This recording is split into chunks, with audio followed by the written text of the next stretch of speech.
Come on! Here's you, the crybaby. This is show you. Pinky swear, we promise. Brothers always stay together.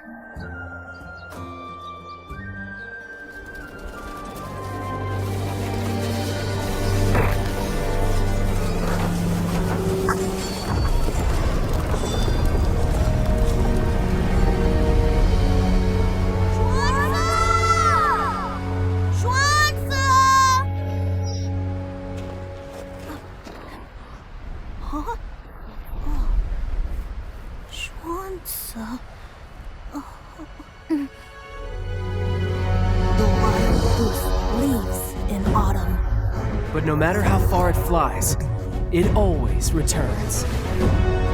Below the Great Wall lies life.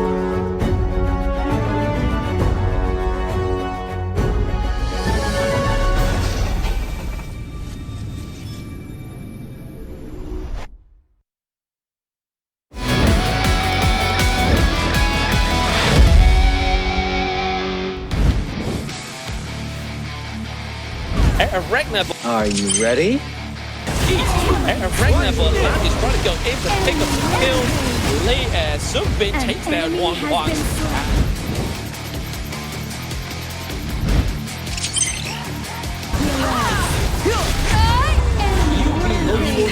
He's still alive. He's so much buggy. Going straight for the back line. An overwhelming victory. I'm sending all of you fools home. They stay far away from the mid lane because that is the amazing engage once again. Huge potential.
outer city of Navania used to be crawling with pirates. Over here! Quick!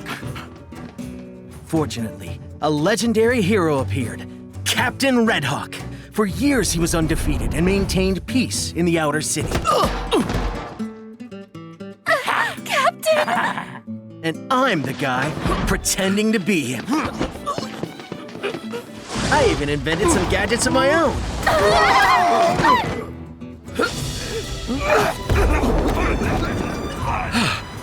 Don't move! Or the girl gets it. Cover your ears. Huh? Should I cover mine too? What was that? They're coming! My baby! Thank you, Captain. Huh? Thanks, Captain Redhawk. Captain Redhawk always saves the day. You're a legend. Incredible! You're the best, Captain. Saved him. Captain Redhawk, you should rest more. You've lost weight. You're still not good enough, Alessio. The real Captain Redhawk was so courageous, powerful, and brave. Help me! I'm not good enough.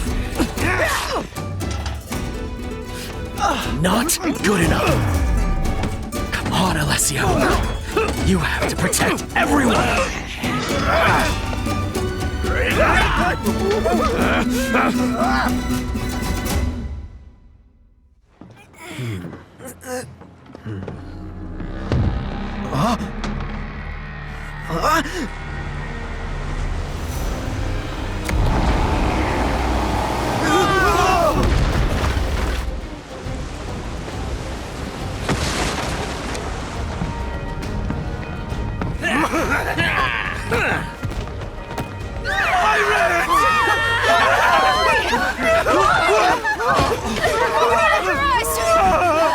Stop right there!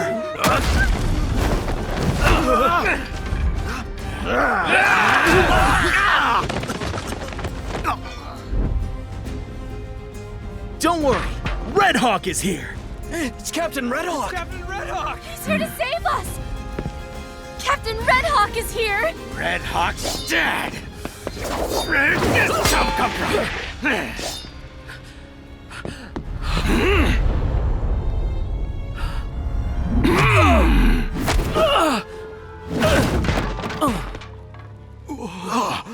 Oh no! Captain, is he okay? Captain Redhawk! Captain, get up! What's he gonna do? Get up! Get up!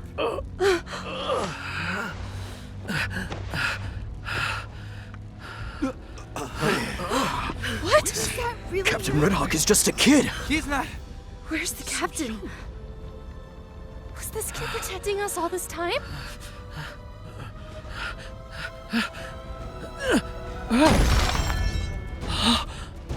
You're pretending to be Redhawk? What a joke. Well, it's not a joke!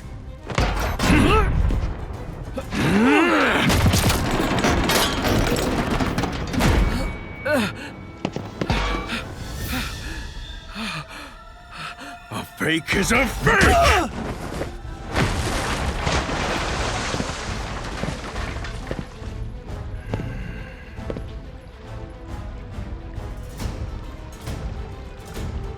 Find that fake. Yes, boss! Let the outer city know their captain is gone for good. Captain? Captain! Captain Redhawk! It's up to you now. From now on, you're Redhawk. Me? Captain Redhawk? But I can't. He's not a real captain. It's just the Where's boy. the real Captain Redhawk? Do He can't even protect himself.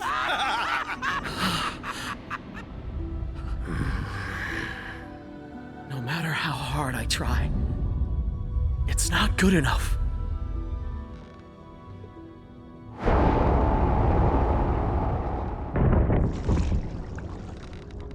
He's awake. He's okay. We must hide him.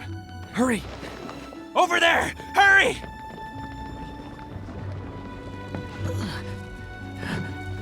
Careful. Go look over there! Let's go!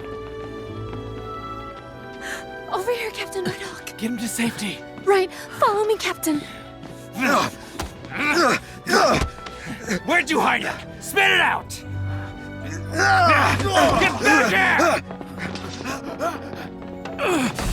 It's me you're after. Let him go! Captain, come on. I'll take it from here. Thank you. Captain, this way.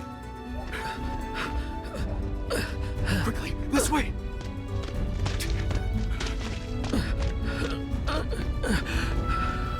The Captain's here. Captain Redhawk. Captain. Captain, my man will take you to the outer sea. You'll be safe there.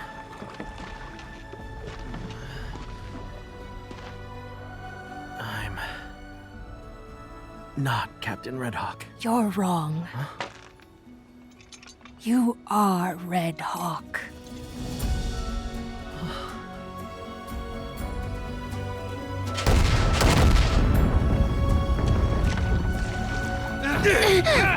Open the door! You can't escape!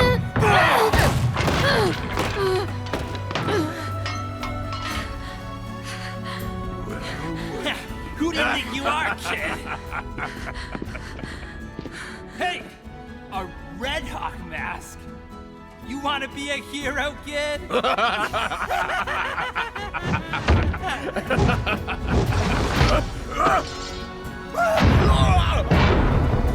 Captain Red Hawk. Not bad, Little Hawk. I'm not Red Hawk. When you stand up, you will be.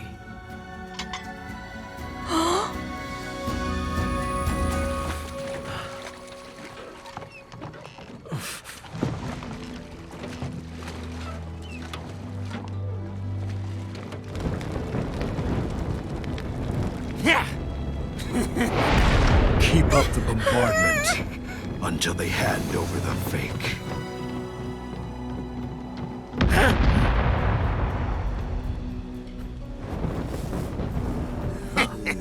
If it isn't the fake, you finally dared to stand up. Couldn't help it. I'm not gonna quit, as you'll see.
People like you,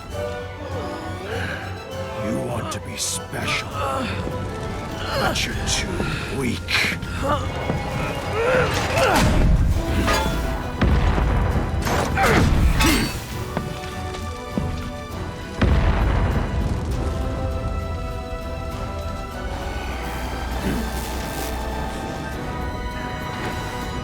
This is no tragedy.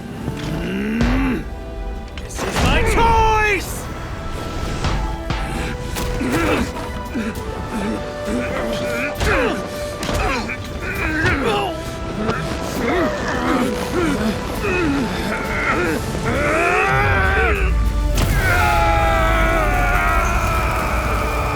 Not bad, little Hawk.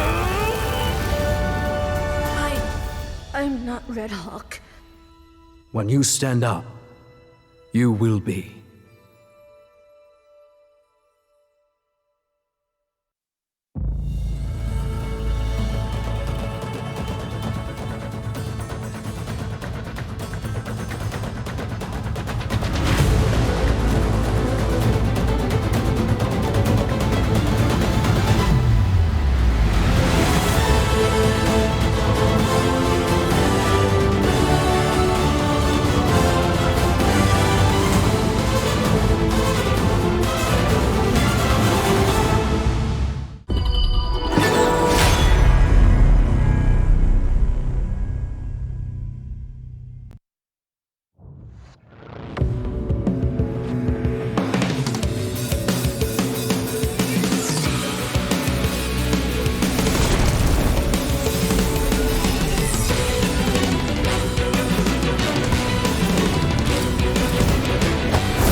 I heard there's a mermaid in this area. Out of 10 Navinians, 11 would tell you that they've heard the mermaid singing. I wouldn't mind hearing it too. La la la la. La la la la. La la la la la. La la.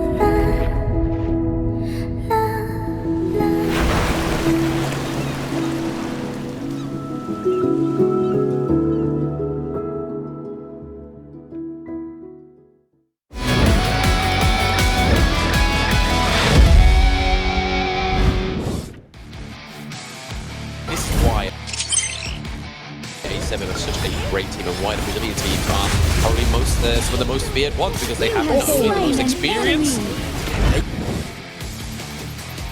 But the sustains Next target. from the little loop keeps them up and running, keeps them healthy on land. Goes the backline trying to burst someone down. They will bring down a Vivo and Jet is absolutely huge. And Vivo down, Shell is for the damage leader from the side. Oh, then RX is able to just get top down. And now the Vanguard coming through here with the Dragon as well to help them. But Chaos going through. Lamb going in true Lamb fashion, doing lots of damage like the assassin that he is. Getting a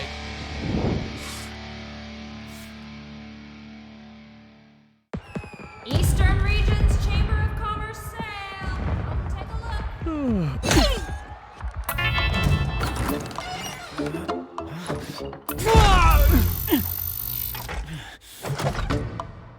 This one. Or this one. No!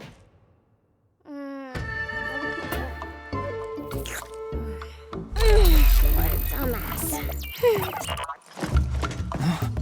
A fluorescent stone!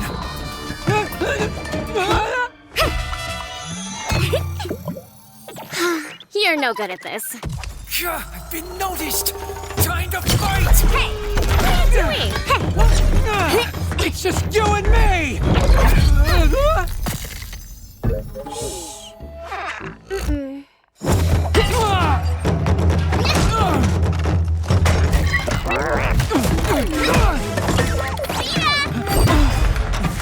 You give that back! That's a pair for me. Again? Your turn.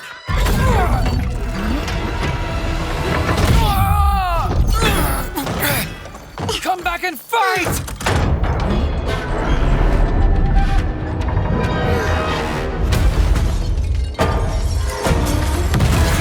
It's the kid who stole the ship! Get him! He's over there! Change our run? So you're not with them? Ladies first!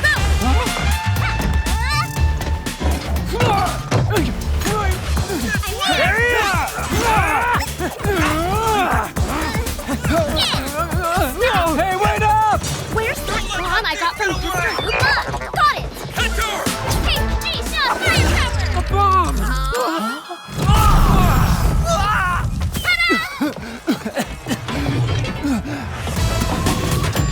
Get them! Leave them to me!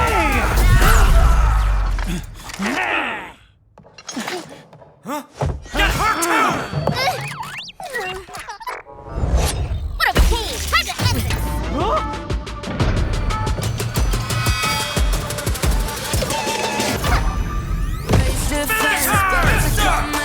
My senses can feel the suspense. Don't be tense, get out the fence. Strike them down with my body sequence. Let me just take a breath out of all of their tricks. They might put me to the test, but I got finesse. And I feel the opposition, but it won't be for long. Let the story be written, we will riddle the wrongs. How did it get me so feeling better like this? My fate is hanging in the balance of the wind. Trouble's always knocking at my door like a songwriter. And that voice stronger.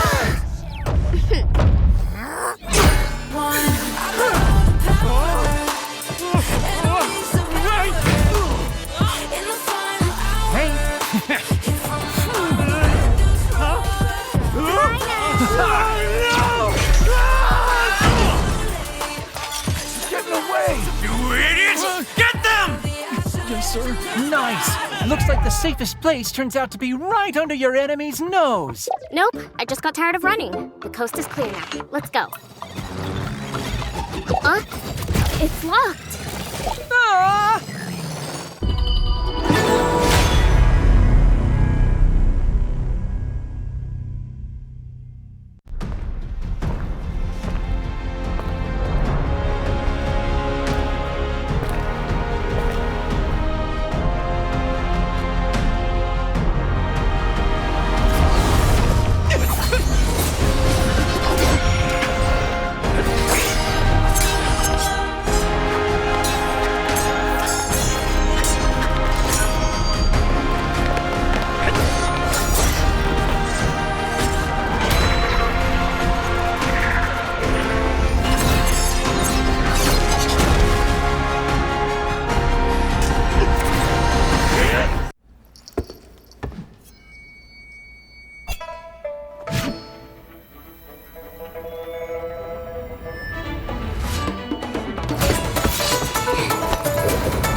I won't let you do this!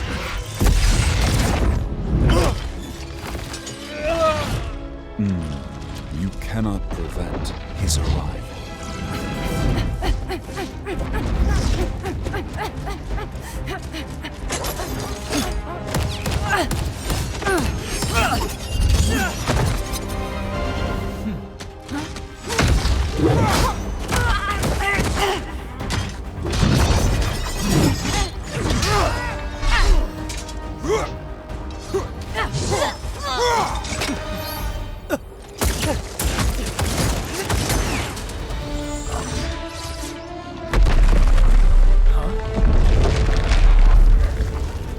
That's not good.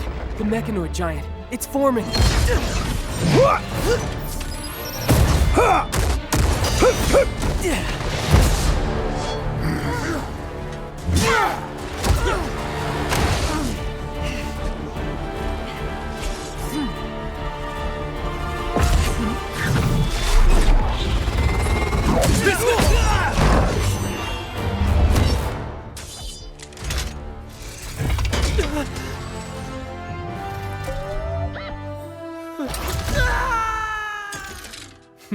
Hey, relax. I haven't been drinking. Ah.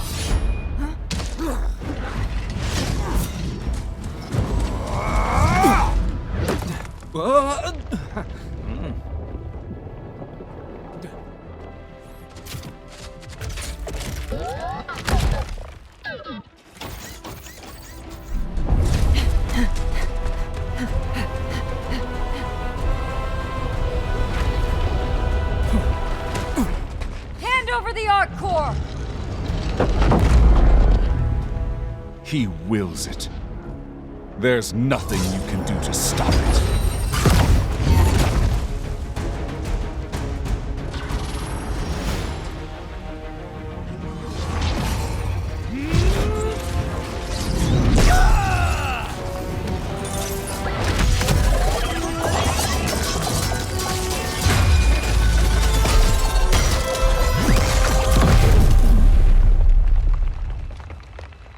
Dunshan!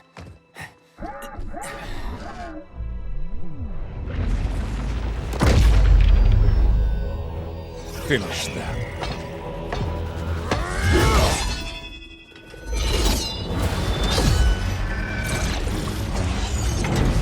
All right, team. Let's show them how it's done.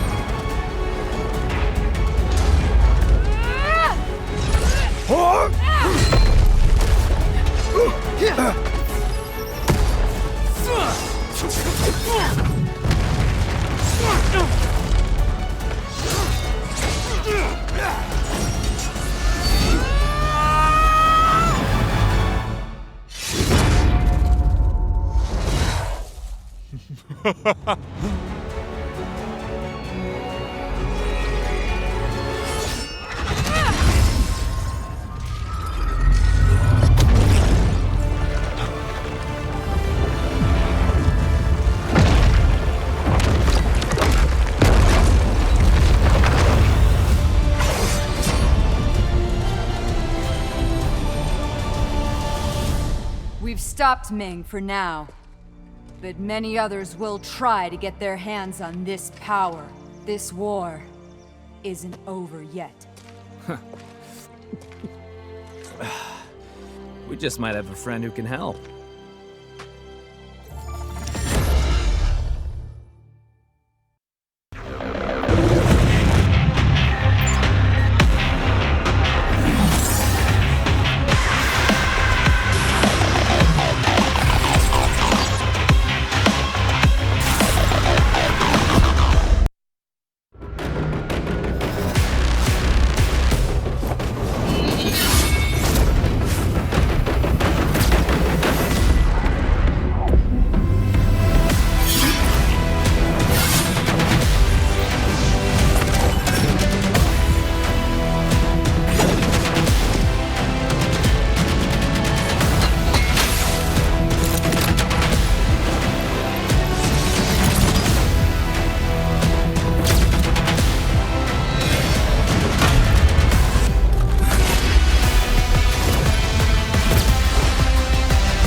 Herkesin bildiği gibi Footy Esports ikonik bir takım.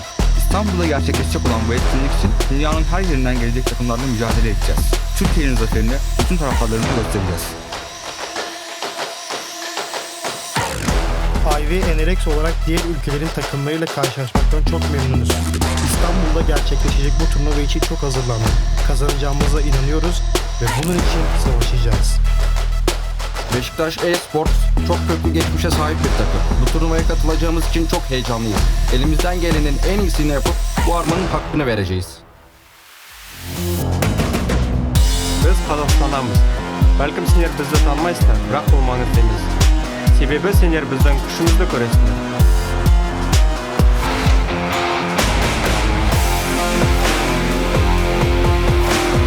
Nós somos os campeões do Choque BR. Desta vez, vamos trazer o troféu de campeão de volta para o Brasil.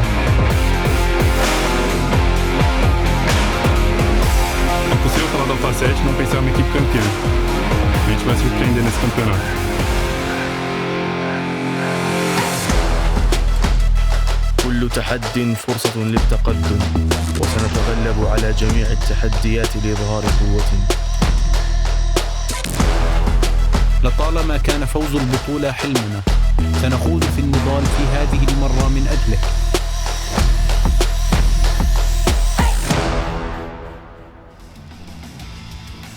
How's it going, everybody? Welcome to Day 3 of the Honor of Kings Season 1 Invitational 2024 in Istanbul. Today you have myself, Blam, and with me as always is Mr. Zero. How's it go today? How are you feeling? It's really exciting to know that we are already halfway through the group stages. We still have, of course, 6 more matches for all of these teams to find out who will be leading their groups. But still, today we have plenty more action to fight for with the 6 teams that will be playing today. Blam, what's your what match are you most looking forward to today? Well, just before I get into that, we will just go through for the sponsor for the tournament. The tournament sponsor is Infinix, and all the teams are playing on the Infinix GT10 Pro, which is to be the innate and most professional choice for gamers who are fighting with kings. All sensory game engine and high refresh rates immerse you in the purest gaming experience, and from what we've experienced so far, it definitely does give us that experience. But what I'm looking forward to so far today is, I was honestly thinking there's only one region going for a clash, but I look over it a little bit more further with a fine-tooth comb. It is actually the MENA region going up for a clash as well. Yeah, we've got the BJK versus Major Pride happening as our first match, then followed it up by Twisted Minds against Stalwart Esports, and closing the day we'll have the Brazilian clash, Alpha 7 going up against Vivo Keat Stars. And as you can see right now, Vivo Keat Stars and Alpha 7, both of them are leading their groups, but their matchup will decide who will be taking the #1 seed in their group. While on Group A, Foot Chaos has a huge lead in their groups. They won't be playing today, so they'll have a days of rest to find out who will be close to their score. But I don't think, unless they lose out tomorrow against their final opponent, they should be taking the first seed in Group A very, very handily. One may say they've already got one foot through the door going into the knockout stage. But yes, there is plenty to play for today, especially for BJK, because this is actually their final match of the group stages. And it's the same for Major Pride. So both of these teams want to get a win on the board either way, because BJK would then be halfway through the leaderboard, or Major Pride, if they do lose, will maintain that bottom seat in the group stages. So again, so much to play for. And again, for Twisted Minds and Stalwart Esports, both of these teams want to pick up a win, but they both do play tomorrow. Yep, there is a chance of a 3-way tie happening in Group A if Beşiktaş Esports loses to Major Pride, which will be our opening match of the day. But looking at what Major Pride has shown to us, and also how Beşiktaş Esports have played throughout this group stage, I feel like it's very unlikely that they'll lose out to Major Pride. But hey, we might be surprised that after 2 days of games, what Major Pride has learned from this, and they might be able to upset Beşiktaş Esports in our first opening match. Absolutely, and this is the most fantastic thing about this being one of the first parts of the global esports efforts by Honor of Kings, is because all this unknown is still uncertain, and you never know what's going to happen day by day. So hopefully Major Pride managed to get themselves a win on the board today, but like you say, as we've seen BJK perform very well for the entire of the past 2 days, I can imagine that it's going to be a great easy game for them, unless we say Major Pride has major plans to say otherwise. But here are the teammates over on Major Pride. We have Overlord, Kinesis, Redsky, Alimsky, and Shizuski as well, and their coach MP Shorty. And then we'll be looking over to BJK in a moment, but these are the faces of the people that really need to get a win on the board. Even though it is still the group stages, they will maintain and go through into the knockout stage. None of the teams here today or tomorrow will still be participating into the knockout stage, so you don't have to fear if Major Pride is your favorite team and you still want them to have some presence within the tournament. They will be still going through to the knockout stage. Yeah, a win right now isn't really going to affect the tables very drastically for the side of Major Pride, but it gives them that confidence, it gives them that little morale boost that they sorely need, as they are currently winless even on a single map. But their opponents, Beşiktaş Esports, are not going to be easy for them to defeat. You've got Liz, you've got Atix, Rekna, E2JJ, and Urian. This was the team that was able to take Foot Chaos to Game 3. This was the team that was able to give us 3 very exciting series, and as close as it was, unfortunately they weren't able to get past the hurdle that was Foot Chaos. But today I'm pretty sure Kostra and his team will be able to bring out their best against the final match of their group stage. Absolutely. In the closing interview yesterday, Foot Chaos even admitted they completely misread their opponents. They completely underestimated them, and they even said, going forward now, we are not going to underestimate and see ourselves as the be-all and end-all of the Turkish teams, and in this competition, we really need to start taking our opponents seriously. And fair play for BJK actually making them recognize that, because that's a force to be reckoned with. Is you day one think you're a top team, and then second day going in, you're like, oh, okay, maybe we shouldn't be getting so far ahead of ourselves already. And fair play to BJK for knocking that sense into Foot Chaos yesterday. So well played to the team. But Rekna getting the MVP, and we've already seen the Atix, and we saw, I believe it was Boogie that got MVP as well on the Mulan. Yeah, Rekna as well with the Diao Chan, I believe, as well. Yes. As well. So that there was a lot to play for yesterday. Definitely we'll be seeing a lot more of this action happening today here, as Beşiktaş Esports wants to secure that second seed, because how the group stages work is that the top of the group will be able to pick their opponents first, of course, but then the second seed will be able to pick the next opponent as well. So you want to be able to be in a spot where you get to decide your next matchup, because definitely you don't want to be facing up against the stalwarts on the side of Group B. You got Alpha 7, you got Keat Stars, even Stalwart Esports is an opponent you do not want to face. And you want to have to be able to pick your poison. And if you're on the bottom of the table, such like where Major Pride is or where Twisted Minds is currently, you won't have no choice but to go up against whichever team that decides to fight against you, because you will have no say in it. Absolutely, it's kind of like being held hostage, really. It's kind of like, no, you're coming first, we're going to negotiate with you. So yeah, you definitely don't want to be in that position going into day one of the knockout stages and then going straight home after that. But within the knockout stage, like I've just alluded to, it is a single best of 5 round elimination. So once you do play, you're only one best of 5, and if you do lose, you're gone. And yeah, this is where all the pressure starts amounting for these teams that are still looking for those wins on the scoreboards right now, because if they look weak going into the knockouts, you know for a fact those big teams are going to be picking those, because who doesn't want an easy ride into the semi-finals? Exactly. It's more about showing what they're made of right now, right? Sure, they might still lose against Beşiktaş Esports, but Major Pride, if they can strike fear in their opponents on the other group, they can avoid being picked up in against stronger opponents, and then maybe they'll be able to face up against someone not as feared as, you know, Alpha 7 or Keat Stars. So that is the goal for today. That is what Major Pride needs to do today, is be able to show the world that they are still a force to be reckoned with, and that will make their knockout stage journey a lot easier.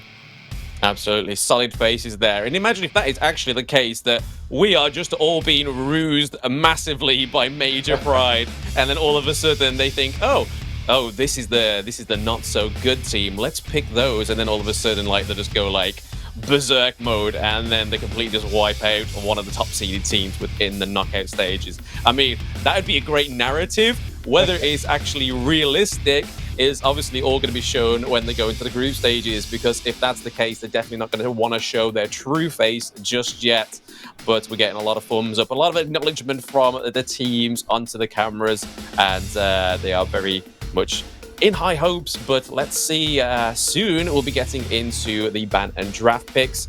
But is there anything that you think on the side of BJK they're going to pick for definite? Are we going to see the Lamb come through again? Or are we going to see that ban? Do you think Major Pride have done their homework on BJK? I'd at least hope they have.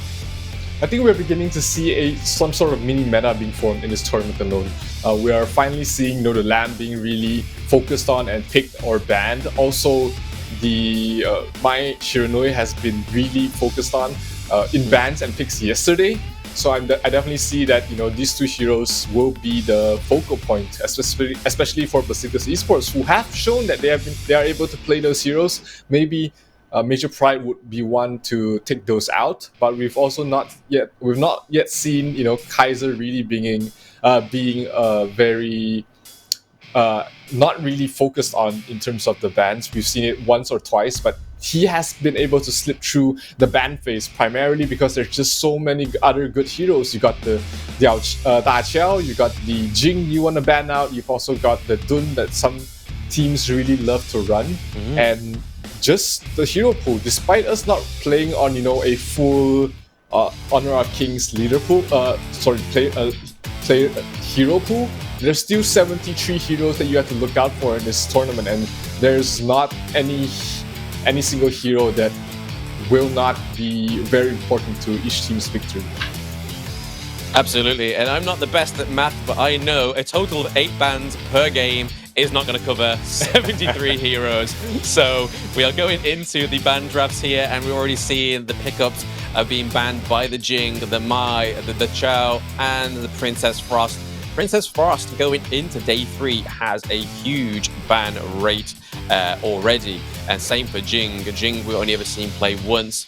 Currently, because she's only been played once, this hero is now seeking a 100% win rate, but the ban rate is huge on Jing. And there it is, the lock-in for Lamb goes over to Major Pride. Rather than banning it, they're taking it for themselves. That's the power of the first pick. You're able to pick up a strong hero that went through the ban phase, but that also gives your opponents, you know, an idea of what you want to pick. You got the Lamb, a physical damage jungler who doesn't want to rotate early, who doesn't want to take fights early on. So if you're able to play fast, and that's what Beşiktaş Esports are thinking, hey, this is a Lamb, he's very stuck in the jungle for a couple of minutes, let's invade the jungle, let's play fast, let's starve him of all the buffs that he needs, and what better hero to do that than the Pei, and Atix definitely will know how to play that hero. Yeah, I mean, I'm very surprised that we see the Pei come through quite a bit. I mean, if we even just look back at Chuck BR, it was either they were going for Atta jungle, Liam Po jungle, or it would then be an assassin kind of breed. Or even Kaiser was a big pick, but seeing the Pei come through has been really interesting in this Invitational Season 1. They pick up the Byron, who's a huge titan within that clash lane. And then over on the side of Major Pride, we get in the Sunbin and Liam Po. And from yesterday, my reaction on Niap's Liam Po, you can clearly see that I am a Liam Po fan through and through. This hero is just so fun. There's so much team fight engaging, especially if you have a support hero as well. I mean, not quite the Sunbin, but maybe we can't actually know yet. Thinking about it, looking at the draft, there is no other place for another sort of really fast, really heavy engage hero to come through on the side of Major Pride. It is all now down to Liam Poe, but we have seen Lamb effectively being used as that as well. We talked about, you know, the Sun Bin as well as Liam Poe combination. I think we saw that yesterday with on the side of Foot Chaos. They played these two heroes to perfection. The team fight was absolutely scary to go up against when Foot Chaos was running these two combinations, and Major Pride seems to have taken a leaf out of their book, picking that up for themselves. But right now, their last two heroes will need to be a marksman and a mid-mage. Absolutely. The has been picked up there from the side of Beşiktaş Esports, and we talked about, you know, these crowd control AoE mages are really important to be able to take team fights. Major Pride doesn't have much choices left in that regard, but let's see what they will decide to fill up that hole in their draft with. Yeah, it's going to be interesting because I believe Major Pride's the one team that always bans out Dr. Bian, which is always quite interesting. So maybe that's what they're going to go for in the mid lane there. But yeah, the Muzu gets banned and Dong Huang also getting banned. And then over on the side of BJK, we get Ganmo, and it looks like Angela has been banned as well. But picking up the Ali, which is a hero that is still, even though not picked a lot, but banned considerably as well, is currently still at 100% win rate on this hero. And we saw it yesterday with BKS when they paired it with Adolia as well down in the farm lane. It was a huge pick for VKS, so BJK are definitely looking at making that statement as well on this champion. And Major Pride are looking to go and lock in Rekna's favorite champion, Dao-chan and Lady Sun. Yeah, Beşiktaş Esports will finish off their lineup with the Zhang Fei. That will be their support here. And looking at the heroes on both sides, Major Pride has major team fight prowess with their entire lineup. You got the Sun Bin, you got the Diao Chan, you got the Lian Po. All of these heroes are really strong when you take these 5 versus 5 engagements. While comparatively, Beşiktaş Esports doesn't have that sort of option. You really only have the Zhou Yu to be able to create havoc in these team fights. So that is, we finally see Major Pride, at least in my opinion, having the upper hand in the draft. Now it's all about executing this mid to late game lineup that Major Pride has, and being able to play it to perfection will be key to them taking their first win of the group stage. Yeah, looking at their draft, it's definitely the biggest and best they've actually drafted for the entire the Invitational, I would say. Yeah, because they've got a lot of effectiveness within the team comp. You've got the Liam Po, you've got the Lamb, you've also got Sun Bin. Like you said, they are just looking towards Foot Chaos yesterday and thinking, okay, what did they use to beat BJK, and can we use it, and can we operate it effectively? Can we make this a well-oiled machine to potentially even just get like a 1-pointer on the card, just get like a, even if it ends in 2-1, which we would love to start the day with a full best of 3. This is me with copium right now.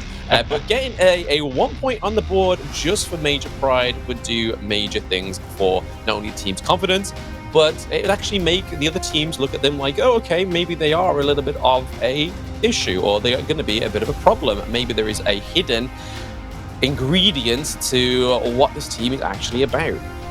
Yeah, it looks like that's what they're going for here. You know, when you know that your draft has been an issue, why not just pick what's not broken? Learn from your other opponents. And if you can execute it to how they did, which I think Major Pride does have the skill as well as the knowledge to be able to do so, that might give them an upper edge against their opponent. But Beşiktaş Esports, they've shown that they are able to play very fast. They're able to dismantle you before the 12-minute mark. So that will be how Beşiktaş Esports needs to stop them right now. Play fast, play aggressive. You have to pay. Going into the gorge, you need to be able to stop them before they reach the mid-game mark. Absolutely. I don't think we'll see any of those quite stalemate moments within that 4-minute mark that we saw yesterday. And quite a few of the matchups yesterday, we saw that the pre-4 minutes wasn't the best or the most exciting thing to be witnessing. And currently we're already getting a few trades there in the mid lane with the help of the support as well. So both Sunbin and Zhang Fei already in the mid lane. Quite a lot of damage going on, but Pei helping himself to that Sage buff on the enemy team's jungle. So we already called it within the draft pick and the introduction that there's going to be an aggression, but Alimsky out of nowhere comes in and gets first kill onto Zhang Fei. Really good for his start, especially considering he does not have that blue buff, so he'll need every single assist and kill he can get. Good start here for Major Pride, but let's see if the Lamb is able to recover. He's gonna go into his jungle, find out that he's just been robbed, and let's see how he reacts to that. I mean, quite a reaction. I know my words would be in solo queue, but they wouldn't be broadcast friendly. But to be fair to Lamb, I think it was a bit of a decision there to take the first blood, or maybe even rotate around for that blue. But Rekna getting taken out as well by Redski. The skis are getting some kills today. Alimsky up first, and then Redski second with another kill for Major Pride. Is this BJK just pandering towards them, or is this actually BJK making some mistakes? I think BJK might have underestimated the Lamb. They are probably thinking, hey, he doesn't have a blue buff, he's not going to be rotating a lot. That hero needs level 4 before he's really effective. And that played into the hands of Alimsky, who's playing very actively, knowing that he doesn't have the blue buff, but he can still surprise his opponents by making these unorthodox ganks. Right now, he's trying to protect his stage buff once again, but this time Risky is there to try and help him out. The knockback with the ultimate, but it's not going to be enough. He's going to fall. The rotation is coming from the Liam core. Is it going to be enough? Atix is going to fall. Atix dropping as well. It's going down as well. Rekna caught in a bad place. Can he flicker out in time? No, he cannot. Triple kill being given there to Risky, and it could be more. He's going to get 4 kills on Risky. Dao Chan absolutely tearing them a new one, and that is as good of a start as you can ask for the mid lane on the side of Major Pride. Hello? Where was this team 2 days ago? That was huge plays by Major Pride. Coming back with another 4 kills and still taking that Sage buff and the red buff from the enemy team. I mean, we saw there that Lamb was the early sacrificial lamb, lack their better words, but then we saw Redski come through with Overlord and Shizuki as well, and just absolutely dominated that fight around the Sage buff. Really well played by the teams. Once again, a lot of pressure going on in the mid lane, but Lady Sun and Ali just left duking it out. Same for Liempo and Byron right now. I think that's just to sort of help the macro within the team, because even if they do get ahead with the kills to begin with, if your macro suffers, then your lane potential and minion pressure also suffers as well. So I feel like that's the part that keeping these two side lanes active is a very good thing on the side of Major Pride. Absolutely, now they're going to pressure the mid lane. Risky already completed his Holy Grail, so that's going to help him stay in the lane for quite a long time. And he's going to try and rotate down towards the bottom lane to help out Kinesis, who has been forced back, seeing that there's so many rotations across towards the mid to help out Risky and Alimsky to make up for a not so great laning phase. But here we have Major Pride trying to take down the Tyrant. A team fight is going on here. Alimsky does fall on towards the top lane. That's not a position you want to be in. The Enpo is all fighting by himself on 2 heroes. Rekna dropping down very low, but E2JJ might be able to bring him down. Risky getting another kill on towards the Zhang Fei, and that is going to be the top Overlord going down to the side of Atix, but Risky is definitely progressing very well towards his mid-game stage. Absolutely. I mean, we were on about the Lamb pick here, but the Dao-chan for Risky is definitely seeming like a comfort pick here. He is performing very well, currently on 5-0-2 compared to Rekna, who's currently sitting on 0-2-1, playing the Zhou Yu. And the only issue I'm having here with Major Pride currently is I've now got the excitement, I'm now happy for them, but Alimsky keeps making the same mistake of going for the Sage buff, thinking it's unchecked and unmarked. But no, we always see Liz and Atix there looking to steal it, so I feel like they need to formulate some sort of counterpart there. But Pei going in onto Redski. Redski goes down as well. Double kill for Atix going in onto Kinesis as well. So your damage dealer is gone. Liempo is gone. It is a 3-0 trade. I feel it was a pandering by BJK to begin with. Yeah, Reski just played a bit too aggressively. Went in by himself. His teammates weren't there to back him up. Where's the Lianpo? Where's the Sun Bin? The core, the backbone of your team fight. Without them, you can't really go in like that and not expect to be blown up. And with that, death, Reski is going to start falling behind because they lost the tier 1 tower towards the mid, and the bottom, and the Lady Sun isn't really doing so well by her own right. Only the Axe of Torment completed at the moment. Definitely they will need to stall out the game for a little bit before they get to their next tier of items. Yeah, so they're picking up a side turret here, but like you say, the fact that BJK have opened up that mid lane as well, we've taken down the tier 1 turret and also the clash lane. We see Lianpo trying to bait off the Ali and the Byron here from taking the second tier turret, because that once again just pushes things a little bit more backs against the ropes for Major Pride if that just comes through. Ali already looking pretty low. Also for the Byron, a straight meltdown kill there from Overlord onto the E2JJ as well. But like you said, back after that whole disaster for Major Pride is just they need to farm up, and again, this is just another thing that happens when you lose the first tier turret. It's just the gank potential is real. Redsky being slowed, but still manages to get out alive.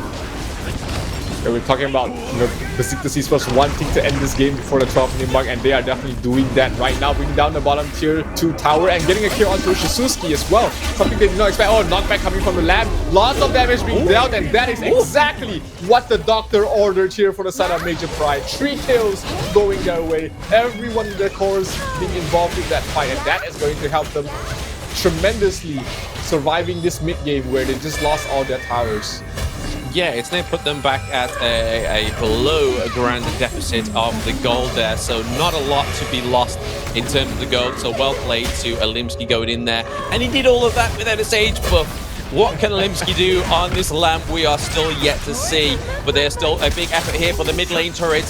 We see Liz and E2JJ taking a lot of damage. Doing the mid lane turret does go down. Kinesis goes down with it, thanks to Pay there.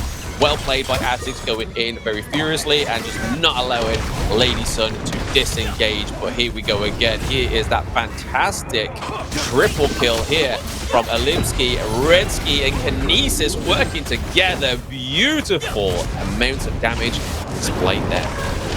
They need to play a lot more like that. They need to play as a team to take these fights, because so far we've just seen Reski making these crucial mistakes, diving in by himself, not being backed up by his teammates, and that has cost him 2 deaths already, and could be the 3rd as well.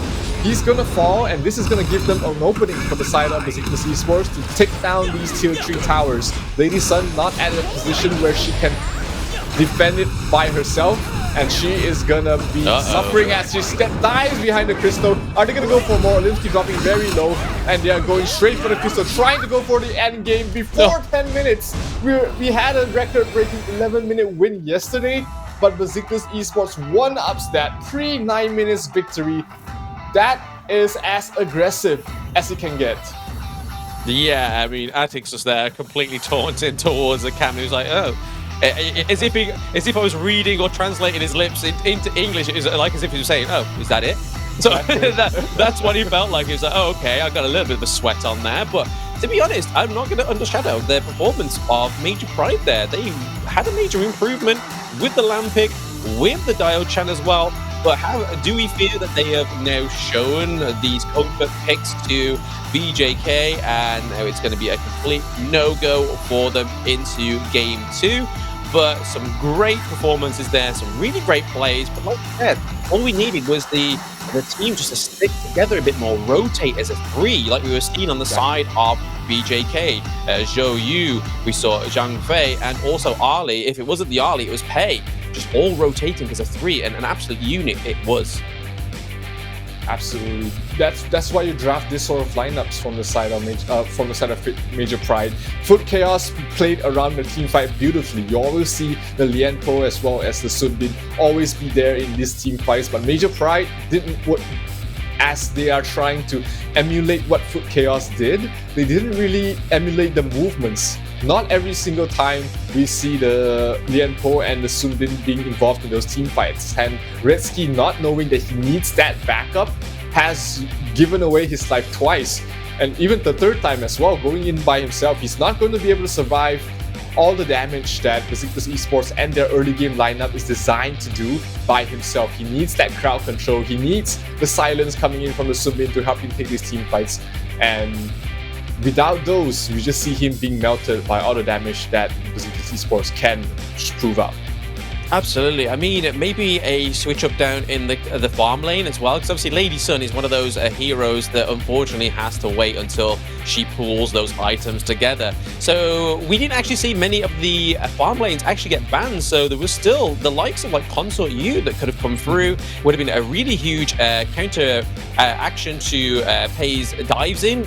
She could just CC, get the damage immunity, but there we have it. I think no less that anybody else deserves it, especially the way he handled the takedowns of the Sage buffs. It is BJK Atix getting another MVP for himself. I think that's a total of 3 now. I don't think he got it yesterday. It's at least a total of 2 MVPs, which in the group stages just shows you how great of a player and how wide his hero pool is actually right now. Absolutely, he needed to play aggressive, and that is exactly what he did. Shut down the Lamb from being able to progress towards the mid game, being able to do a lot of damage, and constantly just invading the opponent's jungle. That just sets up, that's just how Pei is supposed to be played aggressively, not just farming, and going for every single team fight, going for every single kill that they can get. And that is exactly what Atix was able to do. He's able to participate in all these fights, and that allowed him to really snowball out of control, giving the side of Beşiktaş Esports a huge lead in it to pick this win. Yeah, absolutely. But once again, I have to give it to Major Pride. Those stacks of kills they got in the early game, that triple kill towards the end, well, not towards the end, but towards the end of this game, not naturally towards the end of the game because it was pre-10 minutes that they lost. But yeah, the efforts of Redsky and Limsky throughout this entire game was really well played on heroes that BJK normally know how to navigate, because obviously Rekna plays the Diachan quite a bit, and Atix, when he can, he gets the Lamp also. But it's when you get a frightful champion like Zhang Fei as well, has so much utility within these team fights. He's an absolute... His ultimate turns him into a beast, but he has just complete beast mode in terms of utility, team fight potential, and everything else in between. Yeah, and that was the last pick Zhang Fei as well, leaving it up towards the end, knowing that, hey, that is the perfect hero to round up our lineup. The shields allow us to play aggressively. Him using his ultimate form is able to allow us to dive these towers as well. Really great execution coming from the side of Beşiktaş Esports. And, you know, but I feel like the side of Major Pride has shown some major improvements. They can definitely you know, fix these small issues that they have, especially around playing together as a team, and that will help them, if not for later in their second or third game, but for the knockout stages, definitely they will need to do that. Absolutely. I mean, we said it yesterday that it doesn't matter if you sort of have such a shambles of a first group stage or a first invitational, if there's a chance for them to come back in season 2, depending on obviously the current state of what happens in June. They may come back, they may develop, and I think that's the beautiful thing about a team that is so unknown, that they, even though they're currently sitting very low, after a performance like that, you can already see that there is a urge and an earning to want to improve in Honor of Kings. And I think that's one of the best things, is that you're going to be seeing some development. As long as Major Pride stick around in the scene, I feel like there'll be a huge development between this team. And I think things only can really get better going forward after that. But like I said already, I feel like the farm lane pick could have been a lot better. Could have been the Consort U. Knowing that the ferocity of what BJK are can do, they're aware of the capabilities that they can finish games very quickly. Going for a Lady Sun was a bit counterproductive, or at least a little bit too hopeful by Major Pride. Yeah, there was a Consort U, like you said, available in the pool. The Direnje was for the taking as well, or even if they wanted to play something that could match the mid game and also have late game potential. The Fang has not been seen picked up. We've seen Fang being banned once, I believe, but that hero hasn't been picked up as a marksman throughout the entire group stages. So it's not just 3 heroes in 3 marksmen in the hero pool, guys. There's still plenty of great heroes inside it. There's Liren Che, there's Concert Yu, there's Fang, there's also Alicio. But enough about that. Game 2 is about to start, ladies and gentlemen, between Besiktas Esports and Major Pride, but it will only happen after we take a very short break. Don't go anywhere.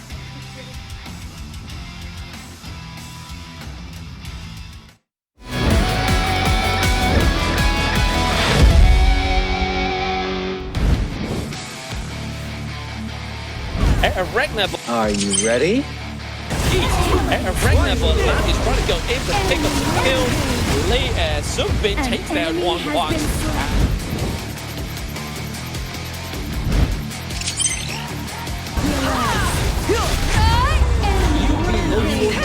still alive. Doing so much damage. Buggy going straight for the backline.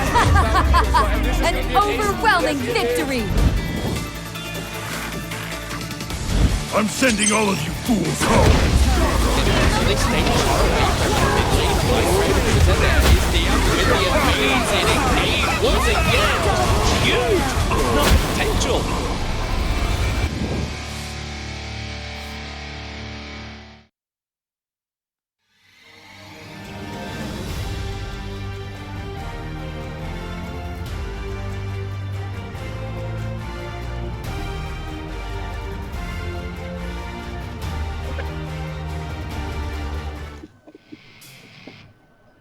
Welcome back between that little break there, since the game 1 of the series between BJK and Major Pride there. We saw Major Pride have the best performance that they've had in the entire of the tournament since day 1 and day 2. We just really hope that they can continue with this performance. Back with myself, those joining in new at home, I'm Blam, and with me is Zero. What are your feelings going into a game 2? Yeah, the Major Pride definitely, have improved throughout the past 2 days. Today will be their last group stage game against very strong opponents in Besiktas Esports. So they definitely need everything that they can get to be able to at least match a win. And we see the coach Shorty really giving them a pep talk at the moment, knowing that how important it is for them, not just to at least keep everyone's morale up, but try something that they're not been really showing, which is playing as a team, and hopefully that's enough for them to get their first victory on the books. Absolutely. I mean, we already covered this in the pre-break, but just a little bit more macro, a little bit more of a focus on that, a little bit better, just a few individual bits within that draft that could be just a change to evolve around BJK's draft. But that's the beauty of the draft, and that's where the playmaking already starts to fall in, is because if the team already starts to go for one side of a team comp and then completely switched up with the last 2 picks, and you've already picked like your farm lane, you've completely already solidified what you're going to be doing within that match.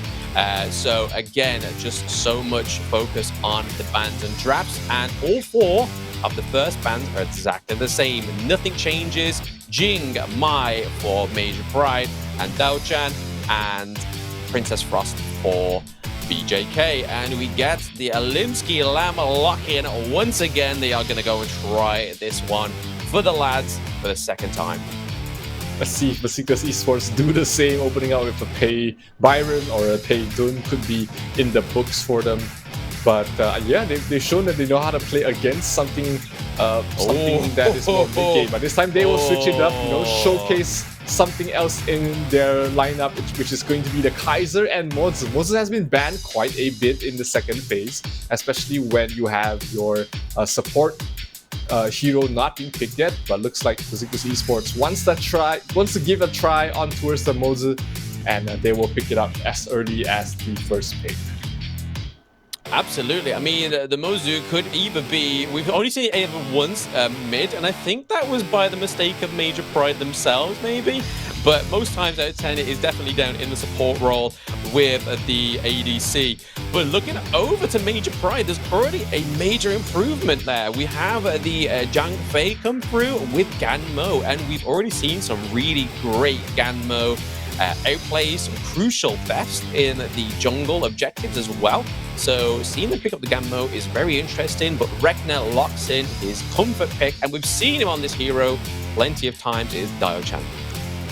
Yeah, Rekna just wants to show Major Pride how it's done, how you play a Diao-chan, not as, you know, an initiator, but something to follow up your Mozi, something to follow up your Kaiser after they go in. When you're not the focal point of the opponent's stuns as well as damage, that's where the Diao-chan is able to shine. Absolutely. Let's see what's going on with these final bans here. So Durenji does come through, so they're actually aiming at the farm lane pool here, even though they don't actually have their farm lane picked. So Durenji already going down for one of the ADCs. Could we see the Ali come through again, maintaining? No, there we go. I jinxed it. Ali gets banned, which is a fair play to Major Pride, making those little adjustments to counter BJK's efforts in a potential 2-0 quick win. One thing about the current hero pool here for the patch they're playing is that there's not too many marksmen in the pool. There's only, if I remember, only 11 marksmen in the pool. You've got the Alicio, Arlie, Concert Yu, Dirunje, Fang, Hoi, Huangzhong, Lady Sun, Luban number 7, Marco Polo, and Shouye. And you know, we haven't seen Shouye picked. We haven't seen the Consort Yu being picked up. We haven't seen the Alicio being picked up as well. And with these bans, there's not many left in the pool. Absolutely not. I mean, we may actually see Wawa's favorite pick come through, even though it's not Wawa's match, because he seems to be the only player that picks Luban number 7. But going straight there and leaving the farm lane to the last, because they really want to see what Major Pride pick up for their own marksman within this match. But picking up the Charlotte in the Clash lane, who is a huge hero, especially within the meta, definitely one of the higher tier heroes to be playing there. And having the likes of the Kaiser in the jungle, having that tanky jungle, going for the Assassin Clash lane hero is definitely something a lot better and always works with great synergy. And it looks like Major Pride are adapting that as well with the Mulan pick up in the Clash lane with Lamb in the jungle. Yeah, maybe this is where they want to pick up the Fang here from the side of Major Pride. But Beşiktaş Esports, there is one hero that stands out to me right now, and that is the Shouye. When you play the Shouye with the Mozi, you have such a long-range snipe potential with the setup coming from the stun of the Mozi, and with the Fang pickup here from the side of Major Pride. I think this is high time we show the sniper in this tournament. We haven't seen it picked, we haven't seen it banned, but this has been the perfect setup for a Shouye pick. Absolutely. I mean, we spoke about the Fang in the post-game analysis and there we go. We have the Fang come through. So Kinesis is picking up the Fang, and BJK go for the Lady Sun, even though they have a non-ladylike finish, which is super fast, super aggressive, that could potentially come through with a pre-9-minute match win again for BJK. And if it is, that's going to be a quick series, a complete quick series and quick disaster for Major Pride.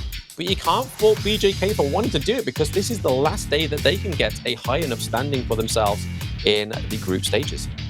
Absolutely, they give themselves a shot to finish up in the top seed of the group if they are able to take this win, and if somehow Foot Chaos loses their final match, which is up against IWNRX tomorrow. So you know, getting this win is very crucial for them to at least give them a shot to finish on top. But still, Major Pride might have something to say about this, because this is a much better draft, I feel, than even the first game. Right now you've got the Lamb, you've got the Mulan, where we've seen a lot of different players play it spectacularly. And if Major Pride is even able to play 50% of how the other teams did on these heroes, I think this is one of their we talked about, you know, their first game being one of their best games ever. They might be able to match it with the current draft that they have as well. Yeah, I mean, with this being the last day, the improvements that are happening right now have to be very quick and with much haste as well, because they only have one more game in the entire tournament, potentially, which would be the knockout stages. And if they get picked up by one of the top 2 teams out of the group stages, I mean, it'll have to be in Group B, because it's only you can only choose a team from the opposite group. that goes into the knockouts who you can pick from. So it could be BKS picking you up, it could be Alpha 7 picking you up. It's a troubling place to be in, to be at the mercy of a Brazilian team. So we really need to see what Major Pride can do here. With this draft, like you say, is an improvement on top of the improvement that we saw in Game 1. Yeah, and as long as they're comfortable with these heroes, they should be able to stall out the mid game, get to the point where Fang can absolutely decimate any hero that jumps in towards his space. You've got the Mulan, who we've seen terrorize 3 or 4 of opponents' heroes all by herself. So Major Pride, all you need to do is get through the laning stages, have a decent mid game stage, and then the late game stage is all for yours to take. Absolutely. Even though the Mulan is a crucial hero to help in these team fights going into Game 2, I also feel Mulan is definitely one of those heroes that need a lot of great macro as well, because we've seen on many great players going into the group stages where they've just absolutely just been left up in the clash lane to dominate. But we can see that Muzi's already rotated up to the clash lane here to help Charlotte, because the Charlotte champion going against a tankier CC immune Mulan is going to be a hard matchup to go 1v1, especially early game, 3-4 minutes. It's not the matchup you want being in that clash lane.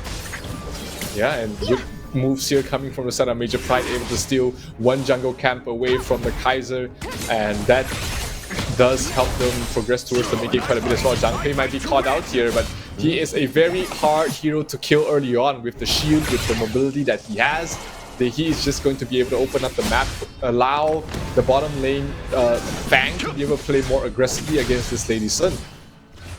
Yeah, I think the beauty of Fang is that you may think you're escaping, but because of his damage over time, the hero is quite deadly, and you aren't aware that it's even happening, because if he manages to get that mark on you, it can run you down very easily. Yeah, Limsky, level 4 already, much better start than he did in the first game in terms of the jungle buffs. Didn't have a pay to invade his jungle this time. So he's going to have the Sage buff to come in. He's going to knock someone back, and that's going to be Ragnar. He has to use his second skill to try and escape. Use the Flicker, in fact, to try and escape. So small victory here for the side of Major Pride. Obviously, they would prefer to have the kill, but that was probably the best they could hope for in that situation.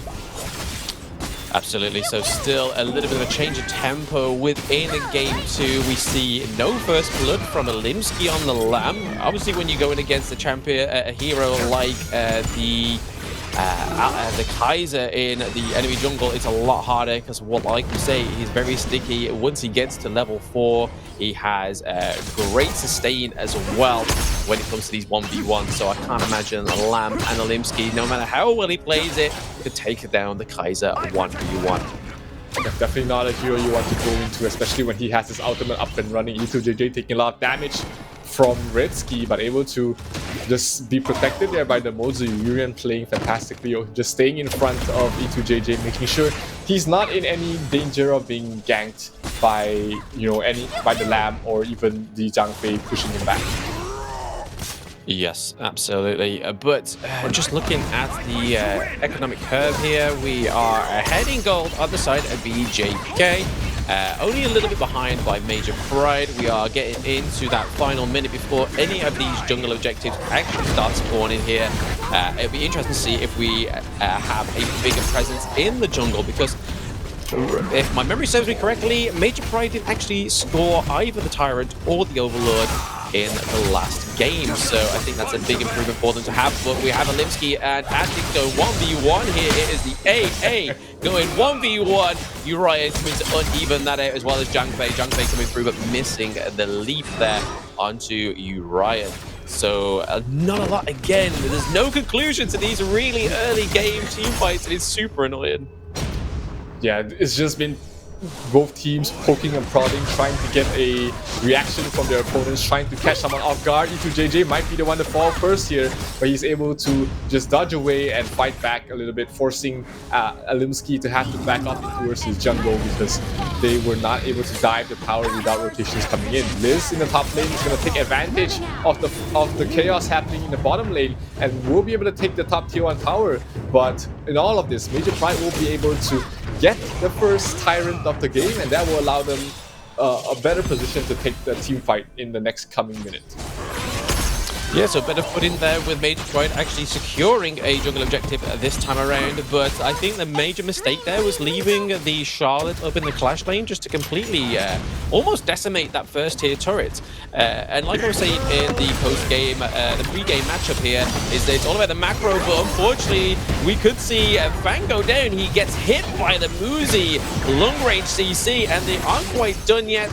They do decide now to disengage from the Zhangfei and Ganmo, because if you have that beast in front and Ganmo just lacing you with damage from the backline, it's going to be hard to take down. But nice stun there from Muzi. They are still trying to do something here. BJK are still committed to trying to take down that Ganmo, but everybody else is left Muzi now, and they are looking for a way out as well, whilst Mulan is taking the first tier turret in the clash lane. So that was a little bit of a non-seer there. We didn't think that that was going to happen. We honestly thought that was going to go over to BJK. Much needed a bit of map pressure coming from the Mulan. If you decide not to rotate to help out your teammate, you definitely make sure that you want to get some objectives. And Limsky towards the mid lane with 3 other heroes will be able to bring down Rekna on the Yaochan. That's going to give them an opening to be able to try and take the bottom or the mid tier 1 tower. And with the Fang, you're able to burst down the tower so quickly just by how the hero works and how he's able to do the damage towards the towers. Yeah, I think that was great knowledge from E2JJ, knowing that the minion wave wasn't going to come that quick. But now we are seeing the pending doom that is that minion wave down in the farm lane. We do see that BJK managed to get the Overlord, but can we get Major Pride another turret on the cards here? That is 2 side lanes opened up now. So a lot more chances of ganking by Major Pride. We haven't seen it before. It's still a little bit of an unseen mechanic from this team. That is those post 4-minute ganks, but it is there on the cards now. If they decide they want to do it, they can, but they do need to bay off these vanguards before they do take any of these side turrets and even out the playing field for BJK. Limsky already completed his Axe of Torment, so we should be seeing him more active in these fights very soon. Rekna taking a lot of damage from the gun and Mo, but able to escape with an inch of his health. So a bit of a stalemate happening right now. The waves are being pushed out on all 3 sides into the bases of Beşiktaş Esports. So the vanguards are not going to be as effective as they would be, or at least as effective as Beşiktaş Esports would like. But looks like there's going to be some focus being put towards the mid-tier 1 tower here, as it is still very healthy, but with 2 heroes there, Yaochan as well as the Charlotte there protecting the wave, they're not going to be able to pressure too much, which allows Major Pride to be able to clean up the side waves and regroup together once again. Yeah, a bit of a farm cleanup there by Limsky, taking some more farm, keeping that economic difference not much between the 2 teams. Now, it's very much the same size, the 2 sides of the same coin currently, but Antics almost getting caught out there by Limsky and Overlord, but we do have Urian rotating around. He does have that long-range stun. Limsky looking a bit worse for words there, with very low health currently with Attics there. Regna coming in with E2JJ. E2JJ focusing the Kinesis, but gets away with the roll. Both of these farm lane heroes are able to get out of these sticky situations, and thankfully for Major Pride, they did go for the Fang that had a little bit more of a movement there. But taking down the first tier turret down in the farm lane also is going to be a pressure on the side of Major Pride. There's Muzi with the ultimate locking down Overlord there, so he goes down. Double kill for Lady Sun is going to be a nice pickup here for BJK, and the gold going towards the farm lane. Yeah, this is the same issue as they faced in game number 1 for the Major Pride. Where is the Mulan in all of this? Where they're taking these fights separately, they're not taking it as a full 5-man squad, and BJK are able to dismantle them individually one at a time, and that they lost Limsky and Overlord for that. So BJK are taking these mid-game fights much better than the side of Major Pride, who seems to fall against the pressure again and again. Yeah, no, it's definitely the big improvement here. We've been seeing it, though, over the past 2 games that Major Pride have made some major adjustments for the team comps, the way they play.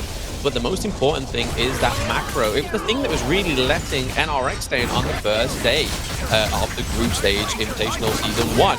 But now we're getting a lot of damage onto Rekna. Rekna is having no footing in these team fights. He is being the staple target, and if BJK catch wind that this is their mechanic into trying to overthrow these team fights against BJK, they've then got to try and readjust, build the Splendor, and then that's kind of like it's a non-starting mechanic anymore. But there is a lot going on just to keep alive. That second tier Clash Lane is holding on, and then E2JJ just wipes it out with a rocket. So the second tier turret is already down, and it goes on the side of BJK. Yeah, again, another fight where it was just 4 versus 4. The Lamb was just trying to clear off the waves in the side lanes, which, again, it seems to be a mistake in terms of their macro movements. There was nothing to be really gained in the bottom lane. There was no tier 1 tower for him to take. The waves were way too far pushed out. So him rejoining the fight would have gotten them at least a kill on towards Urian or even on towards Liz. And if they don't take these 5 versus 5 fights effectively, they're not going to be able to stall the push from the side of Beşiktaş Esports, who have been playing very well as a 5.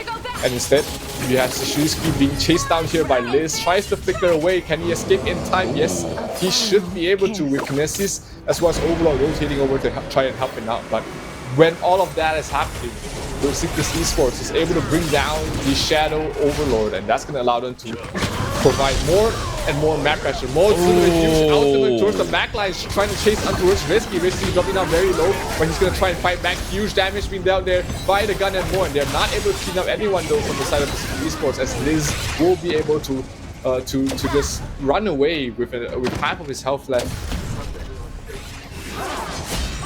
Absolutely. I mean, that second tier turret goes down on the side of Major Pride, and it's a major upset here coming with the Shadow Vanguard coming through as well as the Diochan, as well as Muzi and Lady Sun all here.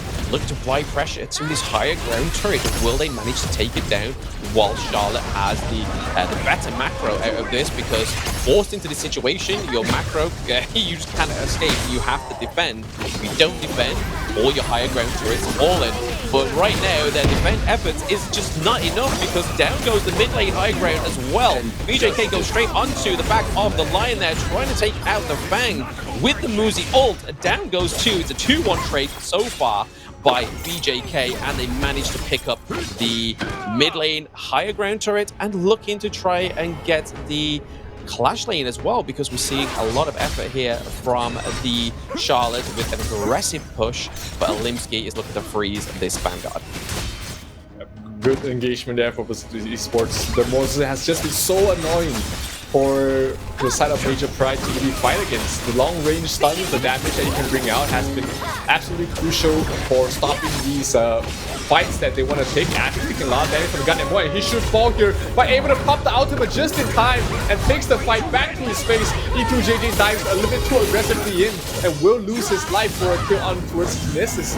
So huge trade once again, 1 for 2. You still have your Kaiser left alive. You have your Charlotte doing the physical damage, being able to bring down these towers very quickly, and that's the bottom tier tower being let down. Liz diving in for the kill on towards Rescue, and he's gonna get it in time. Maybe he'll be able to escape as well. No, he's not going to be able to. He's gonna fall, but these 3 heroes left is going to be enough to finish the game here for the side of Beşiktaş Esports, as they will take game number 2 very quickly, and this series with a clean 2-0 sweep.